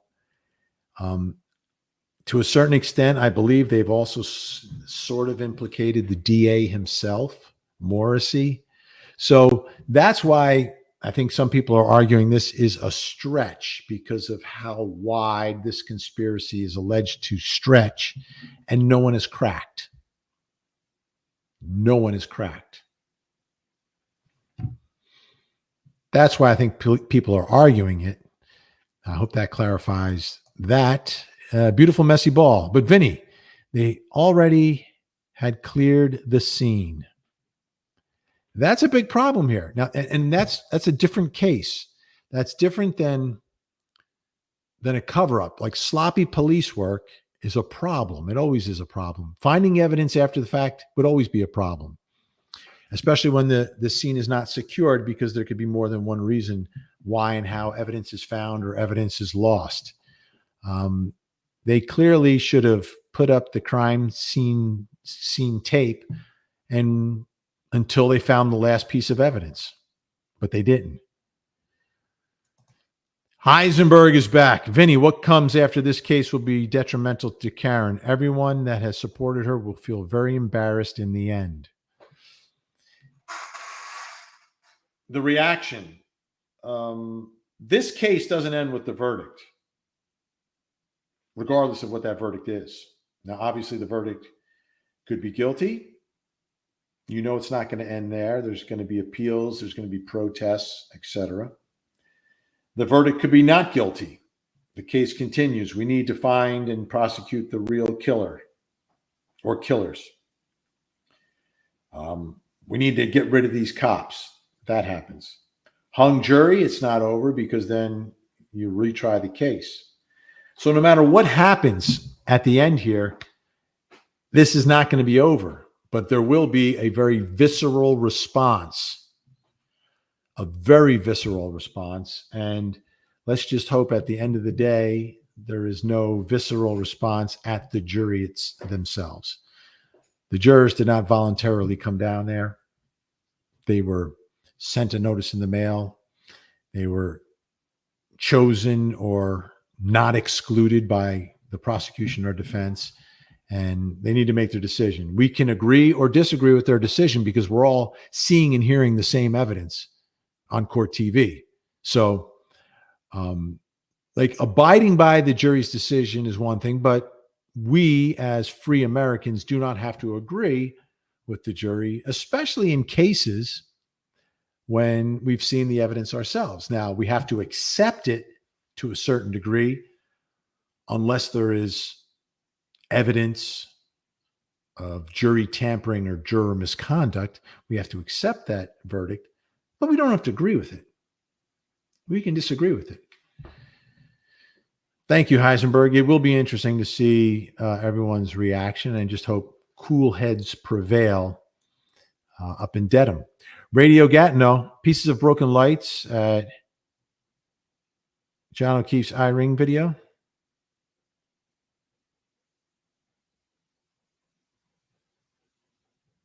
I'm trying to piece together this note, what it means. Pieces of broken lights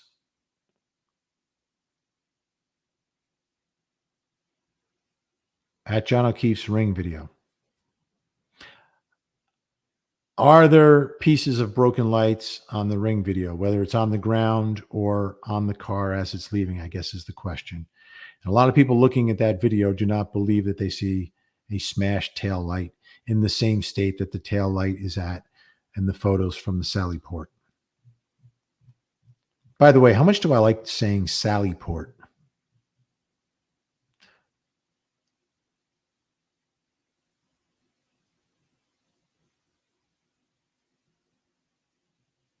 Oh, here we go. Here goes Natty Nat. Now, what are you doing, Natty Nat? Do you feel bad about your pink tank debacle and literally changing your tie from blue to pink mere days after Karen herself declared pink to be the color for supporting her? How does John's family feel about that? Natty, the night of the show, I think it was a Friday night, and the members of our nightly think tank all coincidentally wore pink, which they are allowed to do. No one gets to own a color, okay? No one gets to own a color. And I'll guarantee you that Ben Chu, who I believe was on there that night, and Bernarda Villalona had no idea or knew anything about the people supporting Karen wearing pink, as neither did I. So I don't think it's a debacle. I don't think anyone owns a color. And if you go in my office and look at my array of ties, you will see blue, red, purple, and pink, and one black tie. Those are the only colors I ever wear. I don't wear green, yellow, brown, etc.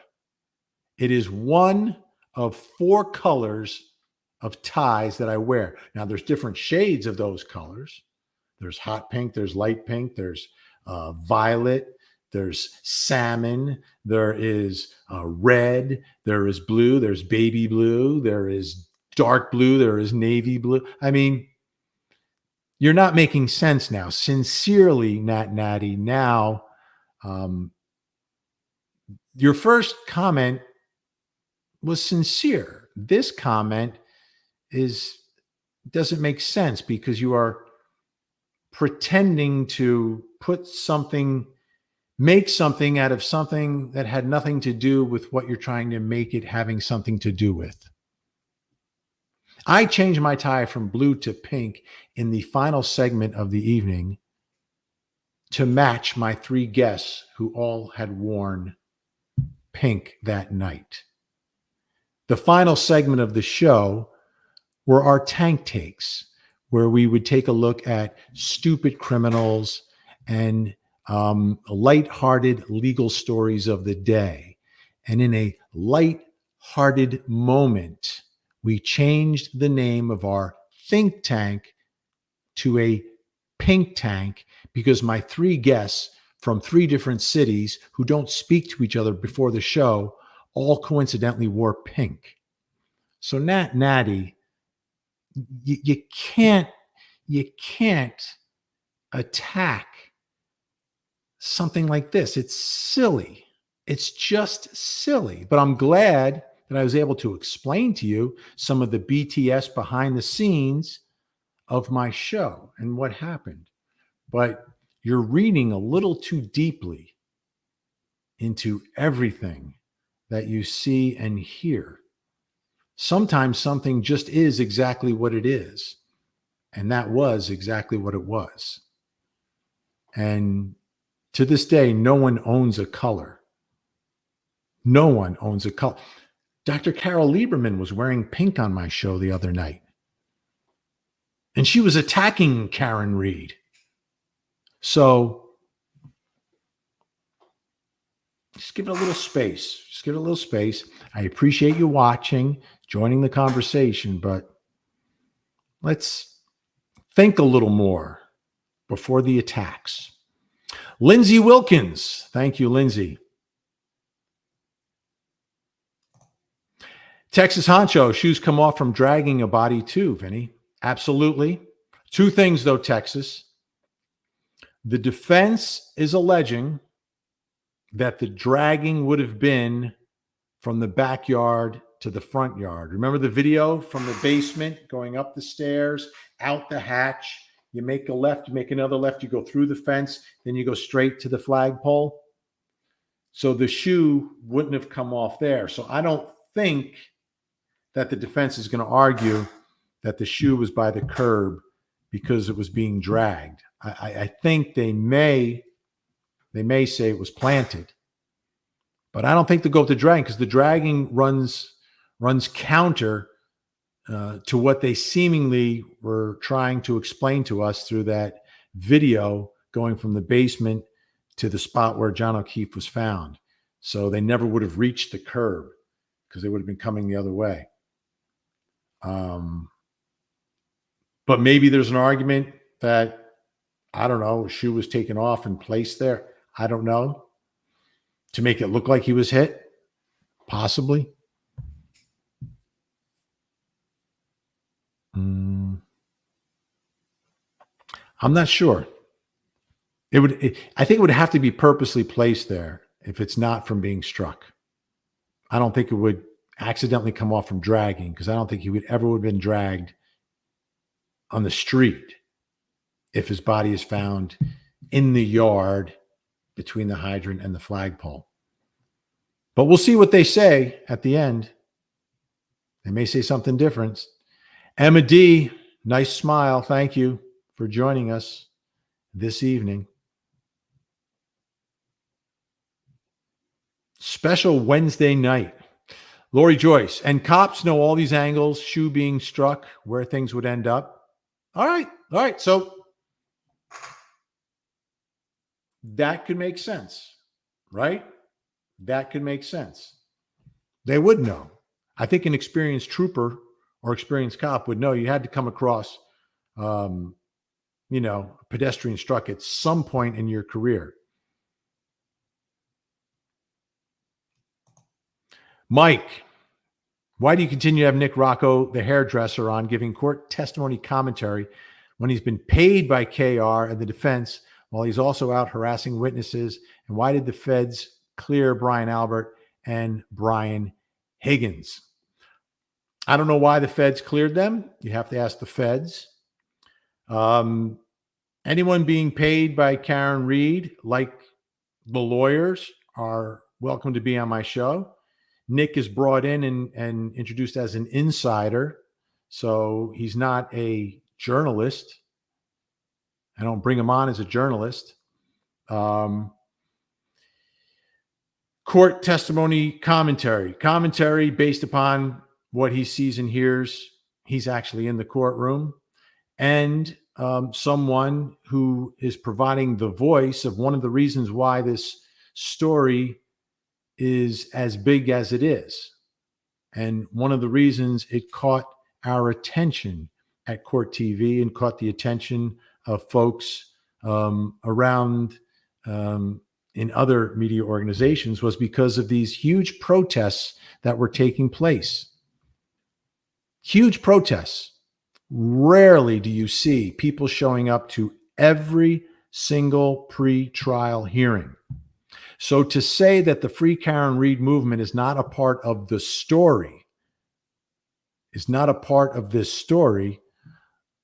would be dishonest. So Nick Rocco being part of the story is part of my coverage. And he's balanced very well by Kevin Lenahan, who a lot of people on the other side hate. Like, you don't like Nick Rocco, I get it. You're from different sides.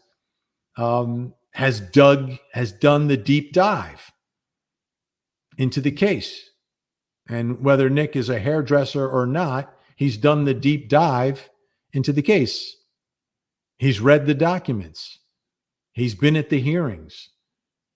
He knows the facts and the alleged facts that are being made by the other side. Kevin Lenahan knows the facts and the facts being alleged by the prosecution.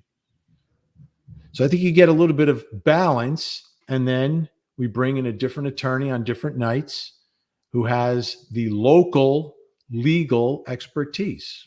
So I think it's a good, fair and balanced in terms of the arguments and allegations being tossed back and forth. And I think it captures the essence of the emotion of the case and the belief in the case, and tells the story, which is part of my job. And then our local legal expert, whether it's Joe Krowski, Peter Ellikin, Rick Grundy, all have a lot of experience trying cases in that jurisdiction around Massachusetts, know people connected to the case, trying the case, whether it's the judge or the lawyers, etc., and are all very experienced. And they provide to me and to our viewers a perspective from a local lawyer. So I think we have the facts, we have the law, we got it covered. I hope I answered your question, Mike. I tried to. And it's a fair question. It's not an unfair question. It's actually a really good question. Thank you, Mike. Let's see. Let's see who else we have. So many to get to here.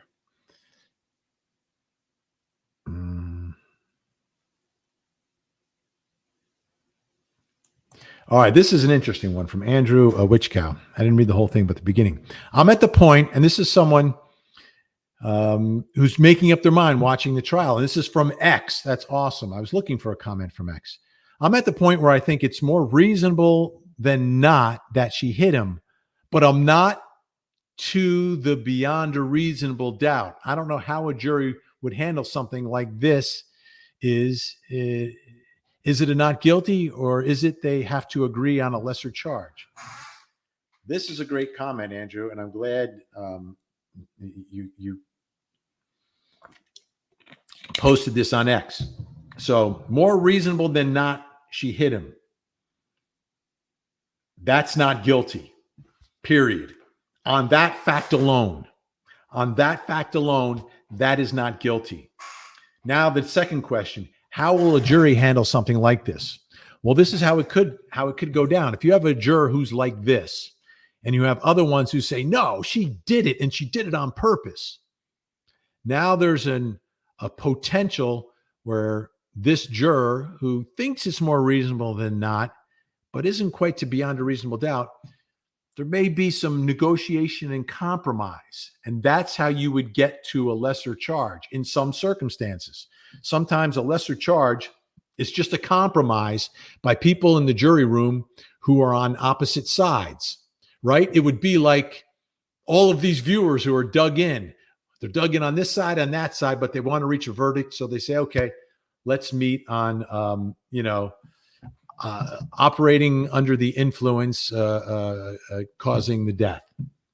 So they don't agree on the top charge. They don't agree to not guilty, but they find something that they both can begrudgingly agree to. Jurors are allowed to do that. They are allowed to do that. They're also allowed to not compromise, to say, no, it's not guilty, and I'm not going to say anything else. Okay. You have to continue to participate in the deliberations, but you can stand your ground inside the courtroom, inside the jury room. So, Andrew, I think you've outlined a real important point in how this jury could be reacting and how that could end up playing out. But right now, Andrew, if that's the way you feel, the judge will tell you you are obligated to vote not guilty at that point, where you say you are. Why doesn't the O'Keefe family demand the truth? Emma D, not sure what you mean. The O'Keefe family, while they're the victims and they have a voice at sentencing, if and when it happens, to give an impact statement. If they're subpoenaed, they testify, they must tell the truth, but they can't demand anything.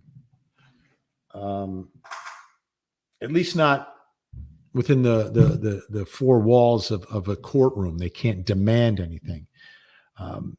They can make a lot of noise with public statements if they want to. But at the end of the day, it is the Commonwealth versus Karen Read. It's not the O'Keefes. And that's the difference between our civil system of justice and our criminal. So if the O'Keefes wanted to go after Karen Read personally, they would have to file a civil wrongful death lawsuit against her if they believe she was responsible.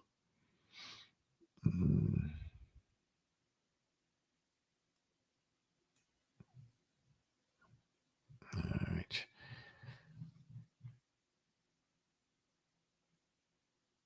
Yeah. And this is Kate with a great point tonight. There is zero need for rude comments. You don't have to be here. So sit down and be a decent human.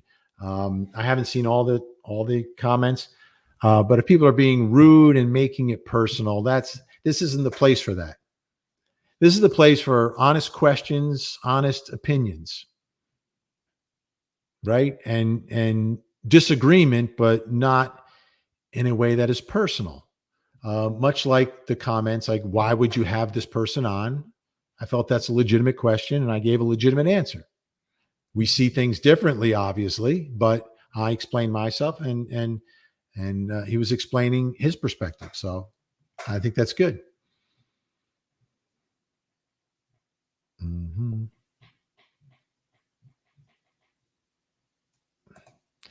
Mom to 8. Oh my, could you imagine? That was a TV show. 8 is enough. 8 is enough. One more is a baseball team. God bless you. God bless your children. Ashley B, how can anyone believe a healthy, fit police officer couldn't move out of the way of a car moving in reverse at 27 miles per hour? Well, that's an interesting one. Well, right, and the streets were not snow covered yet. It was just starting to fall, right? So there was a little bit of snow, a little bit slippery. So would you have time? That's a great point. I haven't even thought of that yet. 60 feet. So 60 feet, 27 or 24 miles per hour. The reverse lights would be on. I think you'd have to be looking and see it, right? But you wouldn't expect it. It would be unexpected. But I think at the end of the day, that's a great comment, a great point. And I wonder if the defense goes there. They might. They might.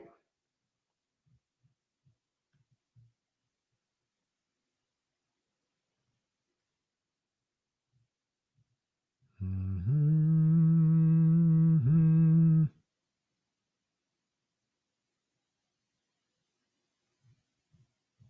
All right. Lundy, if it was verdict watch now, what do you think? Guilty or not guilty? And I always say this, I never know what a jury's going to do. But I usually say, what would surprise me more, guilty or not guilty?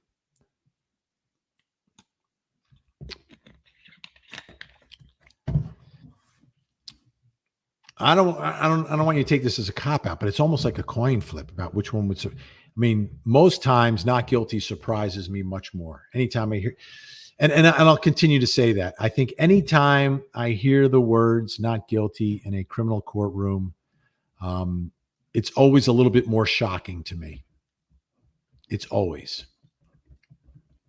I always, just because of the numbers and the statistics and the history, I go into most verdict watches thinking, yeah, they're likely going to find him guilty.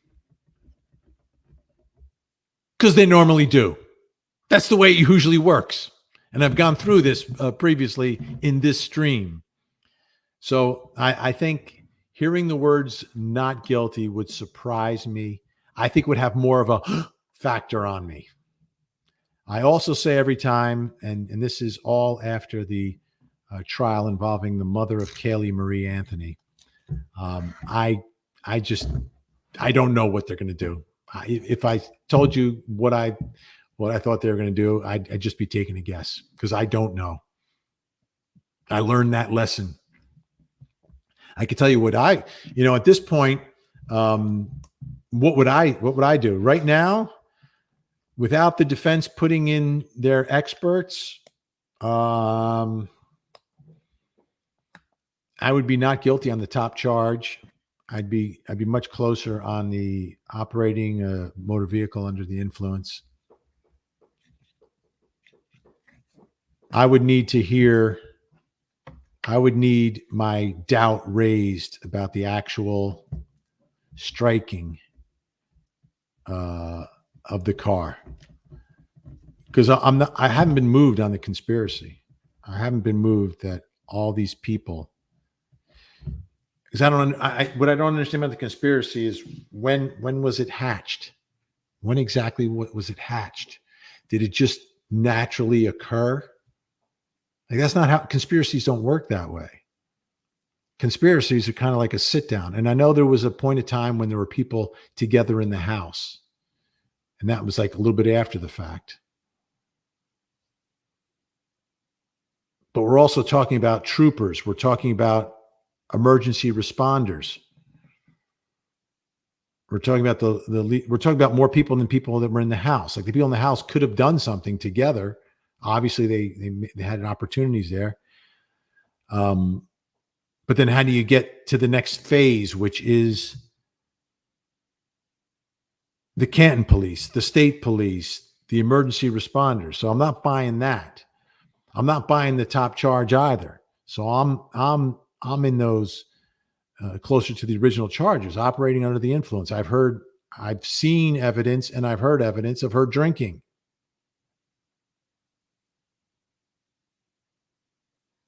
I see evidence of taillights and a shoe.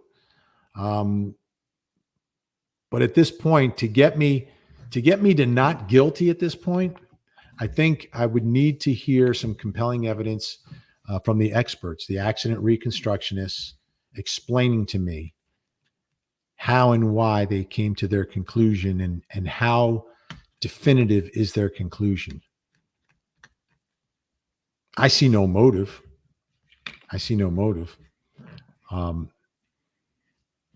Trooper Proctor and his text messages and his bias and everything else, it makes him much less trustworthy. And to me, trying to predict what a jury might do, the jury might have a real problem with that. Anytime the jury has a problem with the lead investigator, there's a problem with the case, period. Could the problems with Proctor be unrelated to what happened that night? Yes, it could be. It could be. Could it be related? Yeah, it also could be related. And when you have a push like that, it never helps the prosecution. So I think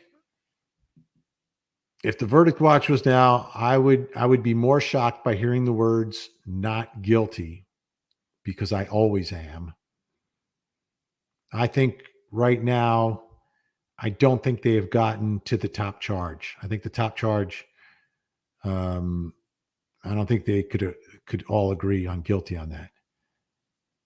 I think on a lesser, they could land there right now, and they could be knocked off of that by a strong defense case, because that's not about motive. That's about the physical evidence, because you have no eyewitnesses. Here's June. I am sure you've heard that for women, leaving abusive relationship is the most dangerous time. Coercive control. Why do we not even think that John could have been in that situation just because he's a man? If she were he. Yeah, but I'm wondering, is there any allegation of anything beyond, the psychological stuff going back and forth in their relationship? I'm not sure. Oh, the troll mafia is back. Debate me, Vinny. Doesn't have to be in public. I think the sensationalism is wrong. I know it hurts the families because they've told me it does, particularly the O'Keefes. What is sensationalism? What is sensationalism? See, I have a problem with the word sensationalism. I'll debate you on that. Because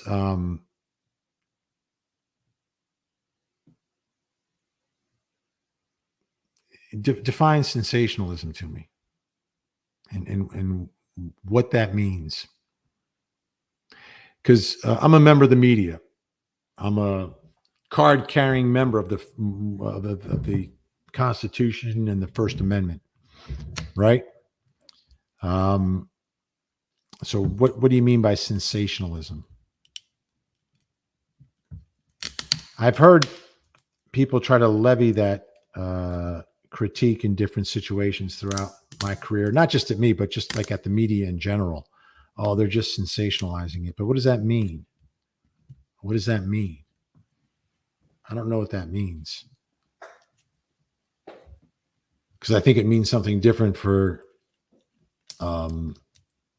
different people. And for me, what I do is I'm covering true crime,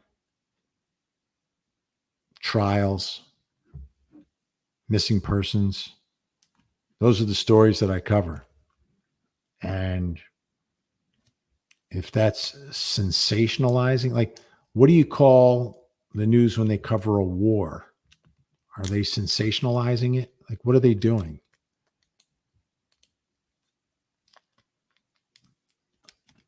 Like, to me, it's a very loose term that never really gets precisely defined. And I generally don't agree. Now, I don't know exactly what you mean. We could agree sensationalism is wrong, but we may not agree about what sensationalism is.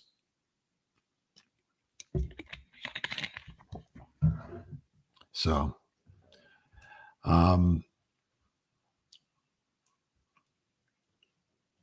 know it hurts the families. Okay.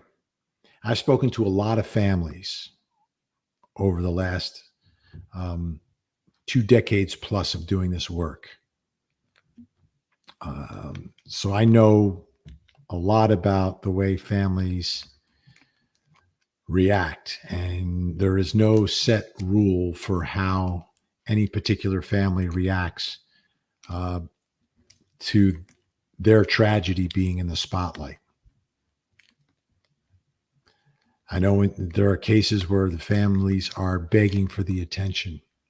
They want the attention on the case because they want justice.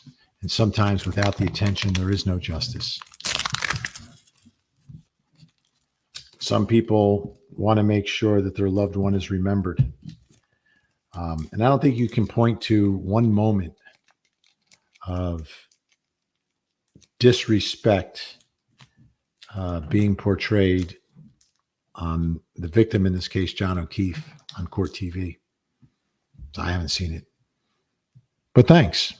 We'll continue to debate. PJ Vision, murderer 2 can be an intentional while committing a felony.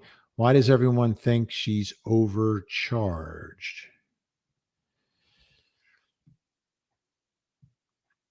So you're saying felony murder? Is that what you're saying?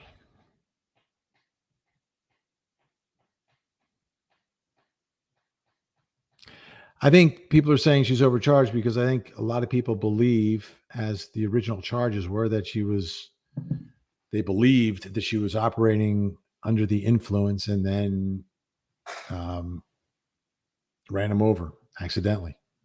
I think that's what people believed.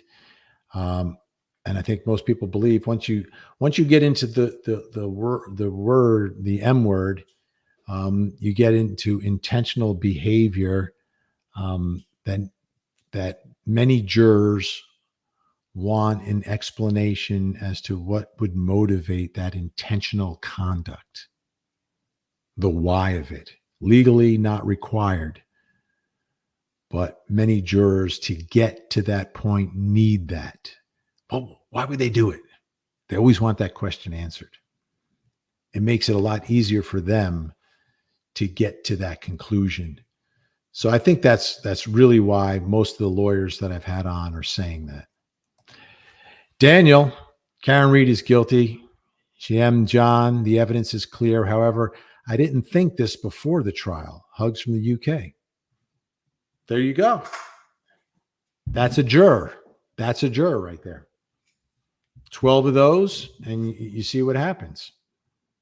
12 of those, and you'll see exactly what happens. Deanna Bellina, Kate, why would he debate you? He listens to your friend Kevin 5 days a week.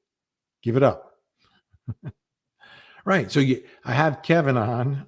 I have Nick on. That's what you do. To have a debate, you have people who see things differently.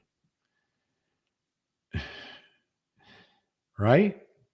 Isn't that like the nature of a debate? See, that's right now. And this gets to a bigger picture, and I don't want to get into politics or anything, but we're living in a world right now where people don't want to debate. Like, I understand that you wanted to debate, but which is great, right? That you want to have the conversation. But getting back to the point of, why do you have this person on? Why do you have that person on? Because I get it from both sides.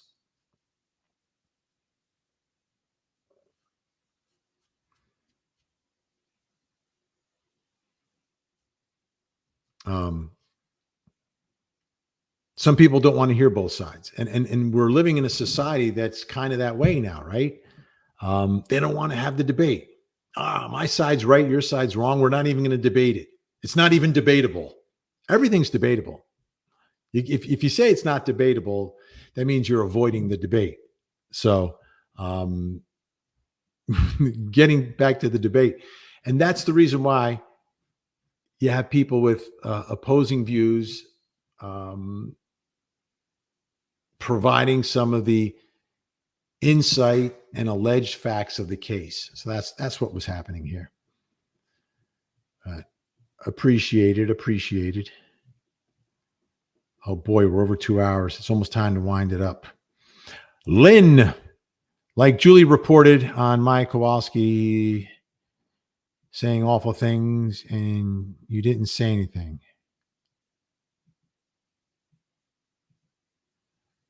I don't know Ski's saying. Oh, like Julie reported on Maya Kowalski saying awful things and you didn't say anything.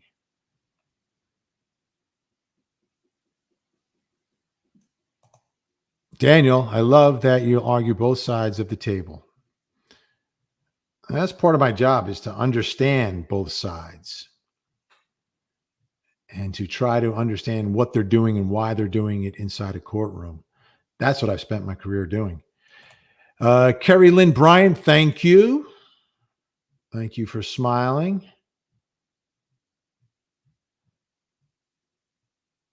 Kim Curran, I'm a free Karen Read all the way, but I fully appreciate your unbiased opinion. It's refreshing. Thank you, Kim. Renee, John had potato skins at the bar equals pig DNA. Oh, potato skins? Would that be the bacon? Is that the bacon? I guess that's possible.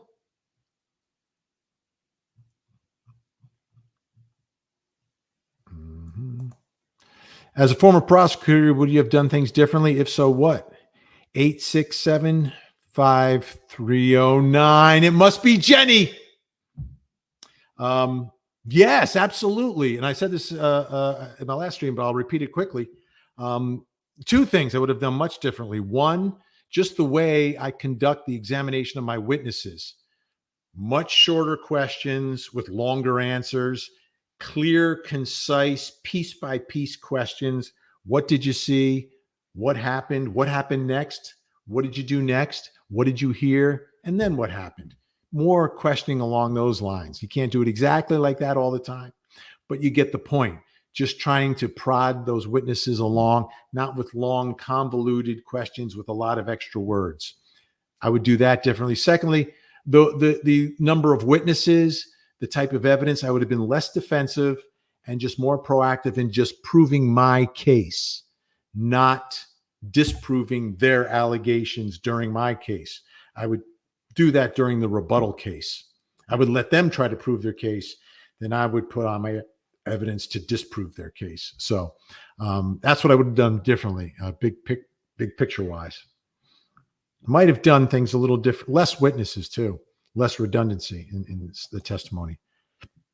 I got the hiccups. Beth Ann, thank you. You know it's time to go when you start getting the hiccups. Gen X Chick. Why are judges so pro-prosecution and so anti-defense? My comment isn't specific to the Karen Read case, or has it always been this way, or has it skewed more?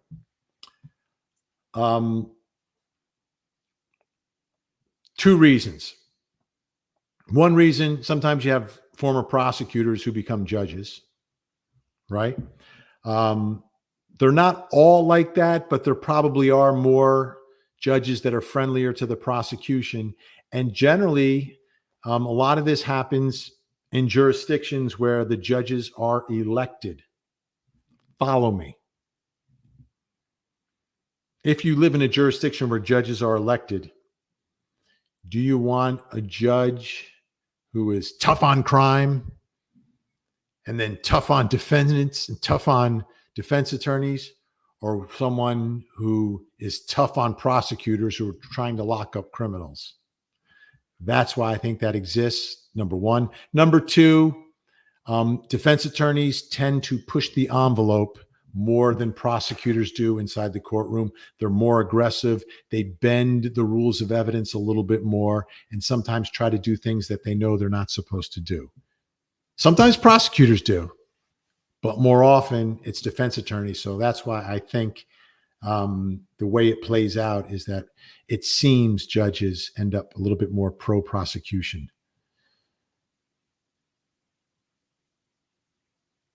Okay. Heisenberg. The next time you have Nick Rocco on your show, ask him why they want to distance themselves from Turtle Boy lately. I'm not getting that deep into the Karen Read movement on my show. I think that's good fodder for, someone else's podcast, someone else's show, maybe local. But I think that's too deep of a dive for me to get into the politics of what's happening there. So that I'm not going to ask that, but I appreciate you raising that issue. Guilty or not guilty as it stands, asks Lundy. I think I answered that, so I'm not going to answer it again. I think I did. Thank you, Beth Ann. Nikki Johnson, shocker. Jen McAlbert is going to be the medical examiner. Ha, just kidding. That is funny. D. Potter, sloppy evidence collection, poor witnesses are a problem for the prosecution. Always will be a problem.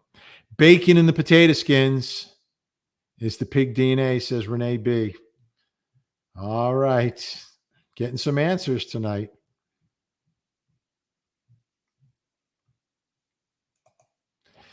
EP. So not only did the car throw him, but the glass in his hand flew in the same direction, and the phone in the other hand went the same direction, held onto the glass and phone as the taillight burst and cut his arm. I get it. That's not what you would necessarily expect. Ivy. Thank you, Ivy.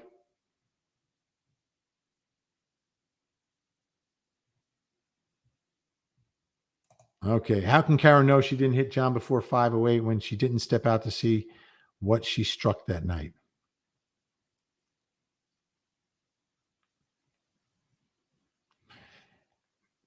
These are like pieces of a closing argument for the prosecution. Beth Ann, any particles of glass or taillights found inside of the wound? I do not believe so. I do not believe so.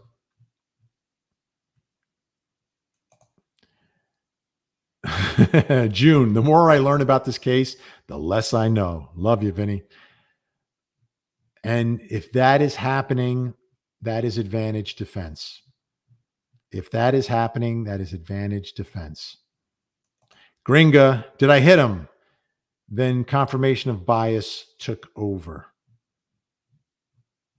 And we heard that term used, I think more than once, by Alan Jackson inside the courtroom. Bias confirmation. All right. There's just a couple I need to get to here before we go. BC Scanner. The cover-up was proven by Proctor text messages to the medical examiner.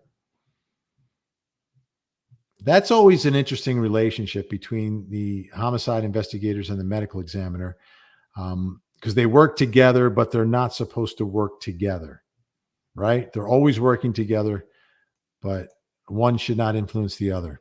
Melly, I can appreciate the open minds and different perspectives, being able to hear both sides. Thank you, Vinny. Thank you, Melly. Thank you, Melly.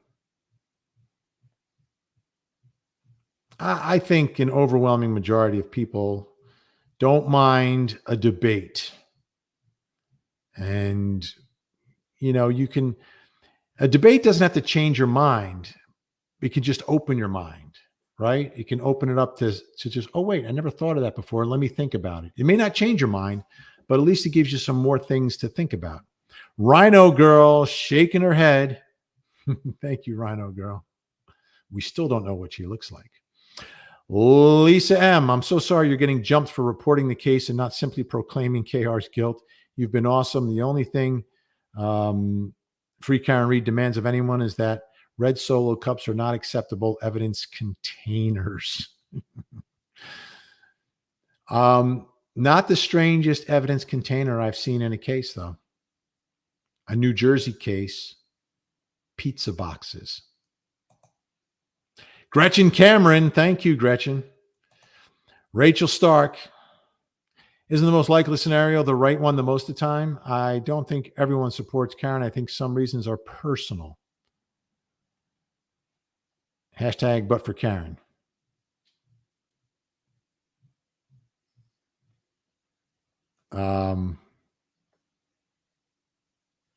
Yeah, I think things have gotten personal up in Norfolk County for sure. Kristen, Vinny, you handle all these comments with grace and a lot of swag. Such patience you have. Well, first of all, I'm a lawyer, so you're used to people trying to make counter arguments or attack your arguments. So, you have that.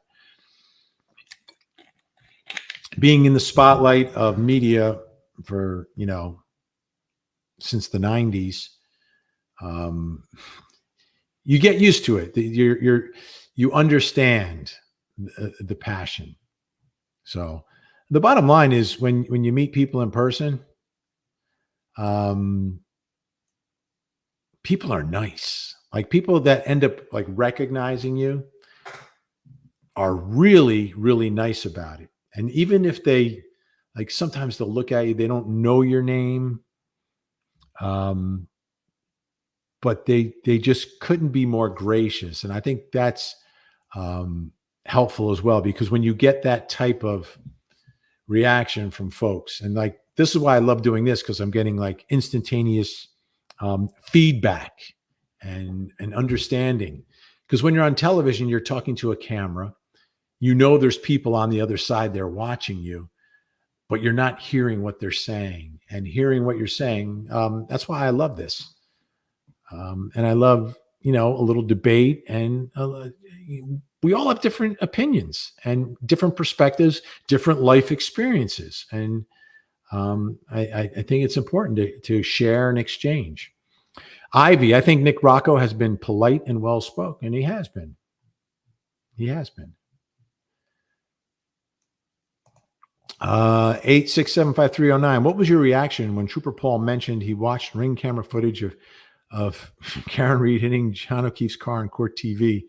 Mentioned it both days on the stand. Yeah, it does happen. Court TV gets mentioned. The one thing I don't want is Court TV to ever impact a trial while a trial's going on, and it's never happened. But it shows. Well, I think the one thing it shows is that we've been on this story for a long time.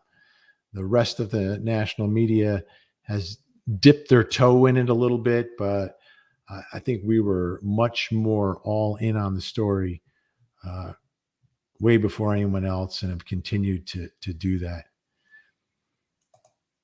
Alexa Phelps, if she backed up and hit him, wouldn't he be closer to the mailbox? How would he be near the flagpole and further into? Well, that was a big issue, right? Like on cross-examination, the direction of the car and the direction that he went doesn't make sense. I think we'll get a clearer explanation from the defense experts, unfortunately for the prosecution. It doesn't make sense. You need more of the science and the engineering, the all of the expertise that these two gentlemen have. I think we'll be able to explain the process of trying to figure this out a lot more clearly. So I think that's a big opportunity there. All right, 1 second. Just checking the time of day. We're getting a little late tonight, folks, because tomorrow is another big day, but I'm going to finish with a few more of the comments, because I like to get to the if people have been kind enough with the super chats, I like to get to all of them. There we go. Kim. Yay. Andrew got his comments read by Vinny. Don't forget to watch me on Court TV. Melly posting the links for you so you can find out where to watch if you've never watched the show. I don't know why you haven't watched. Eyeball Patch with the super sticker. Thank you, Eyeball Patch. Here we go. Rahad Dana. Thank you, Vinny, for the explanation. All these pink hearts are for your support. Thank you so much. Appreciate it so much. Thank you for sticking around and watching. We're getting close to 2.5 hours. I don't know if this might be a record for me. It's close to a record. It's close to a record. But I think we've had a good, vigorous debate and question. People challenging me. You're allowed to challenge me on this live stream. I just want to make that clear, right? You're allowed to challenge me. Okay? You don't need to be rude. And if you pick on something where you're trying to pick something that really isn't something that's pickable, like you're making something out of something that isn't something, I'll call you out on it as you're trying to call me out on it. I'll do it in a nice way, though. Thank you, Rahat, so much. Your support is greatly appreciated. Greatly appreciated. Brian Sheriff, Law of Conservation Momentum, John Landing Spot. You sound like a scientist, Brian. We need you on the stand. We need science on the stand, period. We absolutely do. I've seen it in so many cases, which is why I was shocked that it was a trooper who was filling the role. Now, a trooper can be great, but if you're going to put a trooper up there, put the most experienced one that you have in the state. Have them do the analysis, have them do the explanation, have them do the testimony. This case is too big, too important to put someone up there who obviously wasn't ready. Gen X, reminding everyone we can act like mature adults and not resort to name calling or personal insults if we disagree. Gen X, thank you. With Frankie Figs and Melly, keeping law and order in the chat room tonight. And it's hard work for them because there's so many comments. This is too many. It's never too many, but I mean, it's like too many to keep up with. It's an amazing amount. Jennifer Strickland tonight. Aren't the abrasions on the inner part of his arm? That wouldn't make sense. Love you, Vinny. And again, it's like what needs to be explained is that like arms move, right? Thing like any part of your body moves. So where it is and where it gets hit everything needs to be explained on how it can happen, like exactly and why, the physics of it, the biomechanics of it. That's what we need for me to understand it. Oh, this is interesting from JJ. The pig DNA could be from dog food. Or the potato skins. By the way, I ate at CF McCarthy's where John and Karen were. That was their first stop before they went. I ate at the Waterfall also. But CF McCarthy's, great menu. Like a really nice menu. I think I did takeout there because we had to get back for a meeting. But the food was awesome. I had a really nice lunch at CF McCarthy's, and the Waterfall was good too. We did a sit down there. There were some people sitting behind us, and then they caught on that we were from Court TV. So we were chatting with them. They say, "Oh yeah, we know things, but we can't tell you." And that's kind of what it's like in Canton. Everybody knows something, but they don't want to tell you for whatever reason. But these people were definitely there. They're in the middle of the day, throwing down a few in the middle of the day, and they knew things and they were connected. But it wasn't clear to me which side they were connected to of the case. Brown Eyes, Vinny, how about it? Bowden defense. What do we mean there? Vinny, how about it? Bowden defense. I can't figure that out. I can't figure that out. Is that referencing another case? The Bowden case? Cynical is a lifestyle. Jay-Z for real speaks. Thank you. All right. I think we're just about wrapped here, folks. Tamara. Karen is innocent, not because of conspiracy, but because if you do not see reasonable doubt, you are not reasonable. So I always like to make this comment. So no one is found innocent at a trial. they're found not guilty, but they are given the presumption of innocence.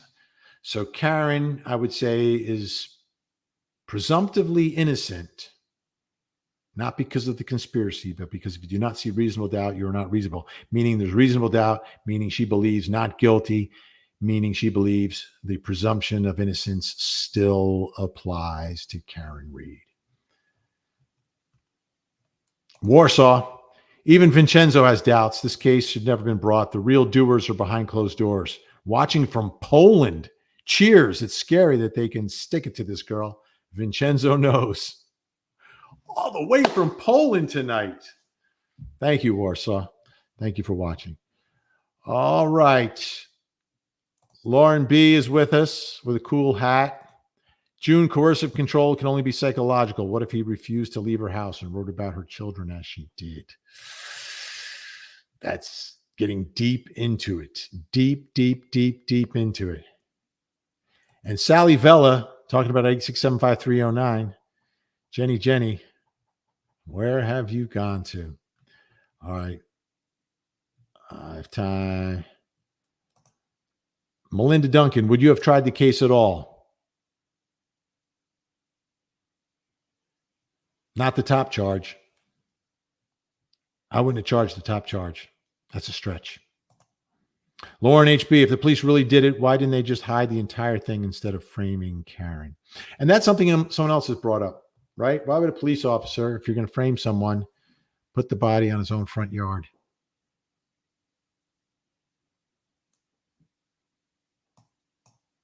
Love your chicken. EDR. There was a 3-point turn at 12:24 and 8 minutes later at 12:32, a trigger event of her car in reverse, 24 miles per hour, consistent with pedestrian hit. And what happened exactly when John's last phone movement is not solid evidence for you.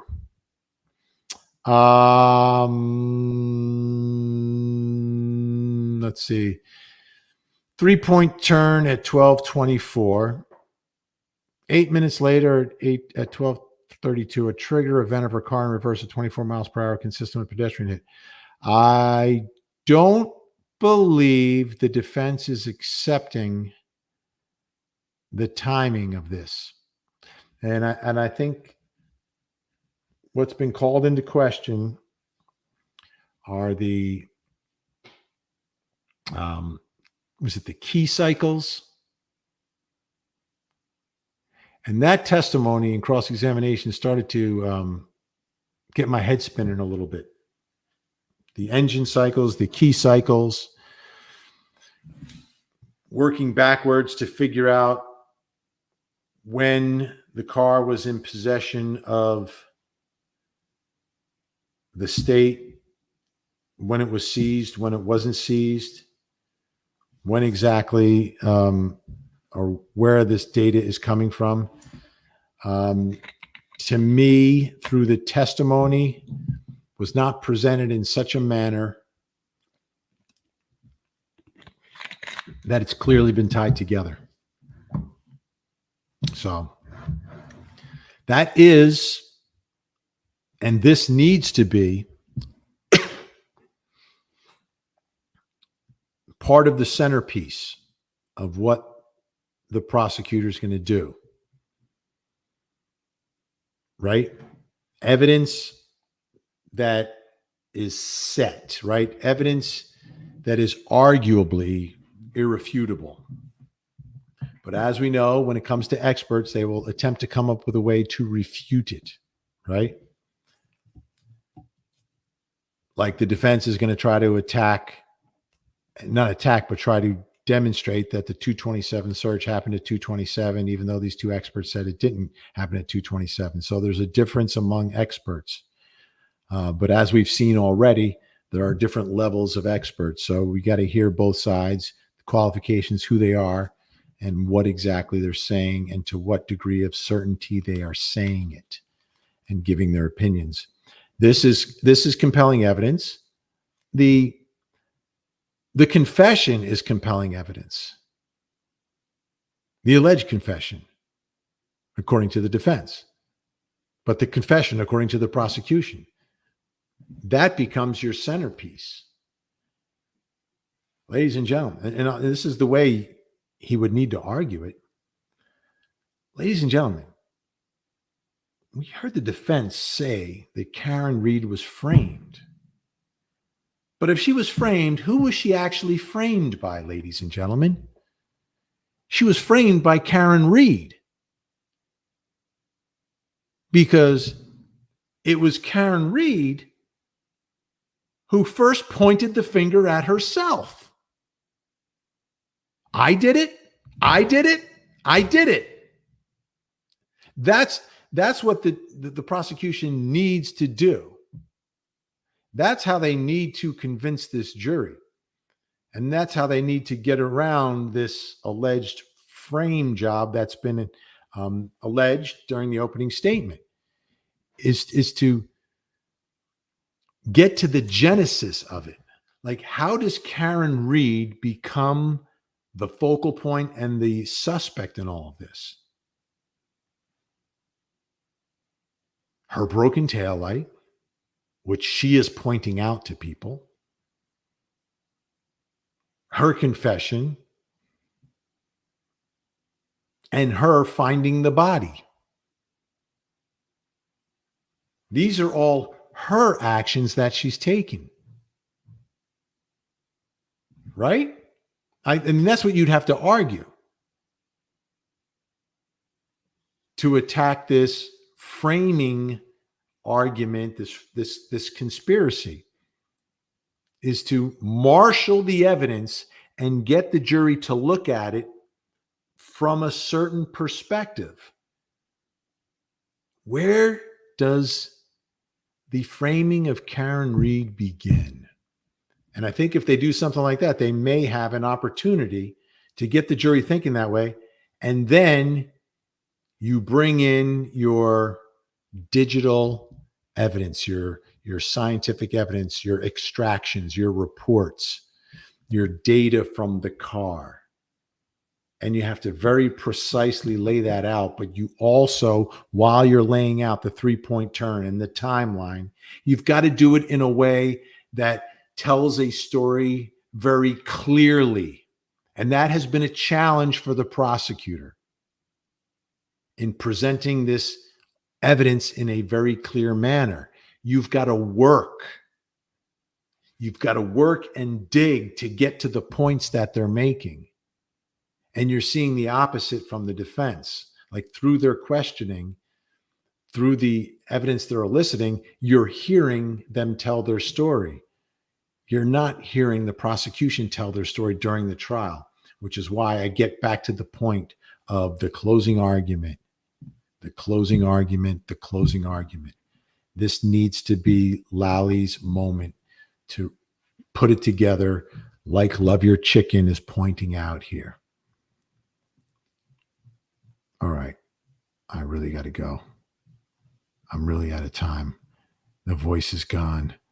I'm going to sound like the Godfather now. Sarah, how long does it take to die in the cold? If someone hits me and I lay in the snow, 20-degree temps with high winds, am I still going to have an 80-degree body temperature 5.5 hours later? I need an expert to answer that question. Thank you, Sarah. AJ, do you think he may have been hit more than once and the last hit caused the damage? And I thought that's what the prosecutor said in his opening statement, but it seemed to be different than what his expert said, which has me confused. And that's the problem, again, with the prosecution case. Don't confuse us. All right. Stephanie, blah-diddy-blah, blah-diddy-blah, blah, blah, blah. My sister works at FedEx. She has a mastiff. She had I don't know how to even say that at this late at night. Go through a door and bite her leg to where she had a drainage tube, and it was really bad. And it didn't look like a dog attack. It looked like she got hit by a car. That's interesting. Thank you for sharing that, Stephanie. I hope your sister is okay. I hope there wasn't long-term damage. McSpunky. It wouldn't be a live stream without seeing McSpunky's face, would it? You look at that face, you just got to smile. Thank you, McSpunky. Appreciate it. All right. I think there's just one or two more. Reasonable doubt score 100.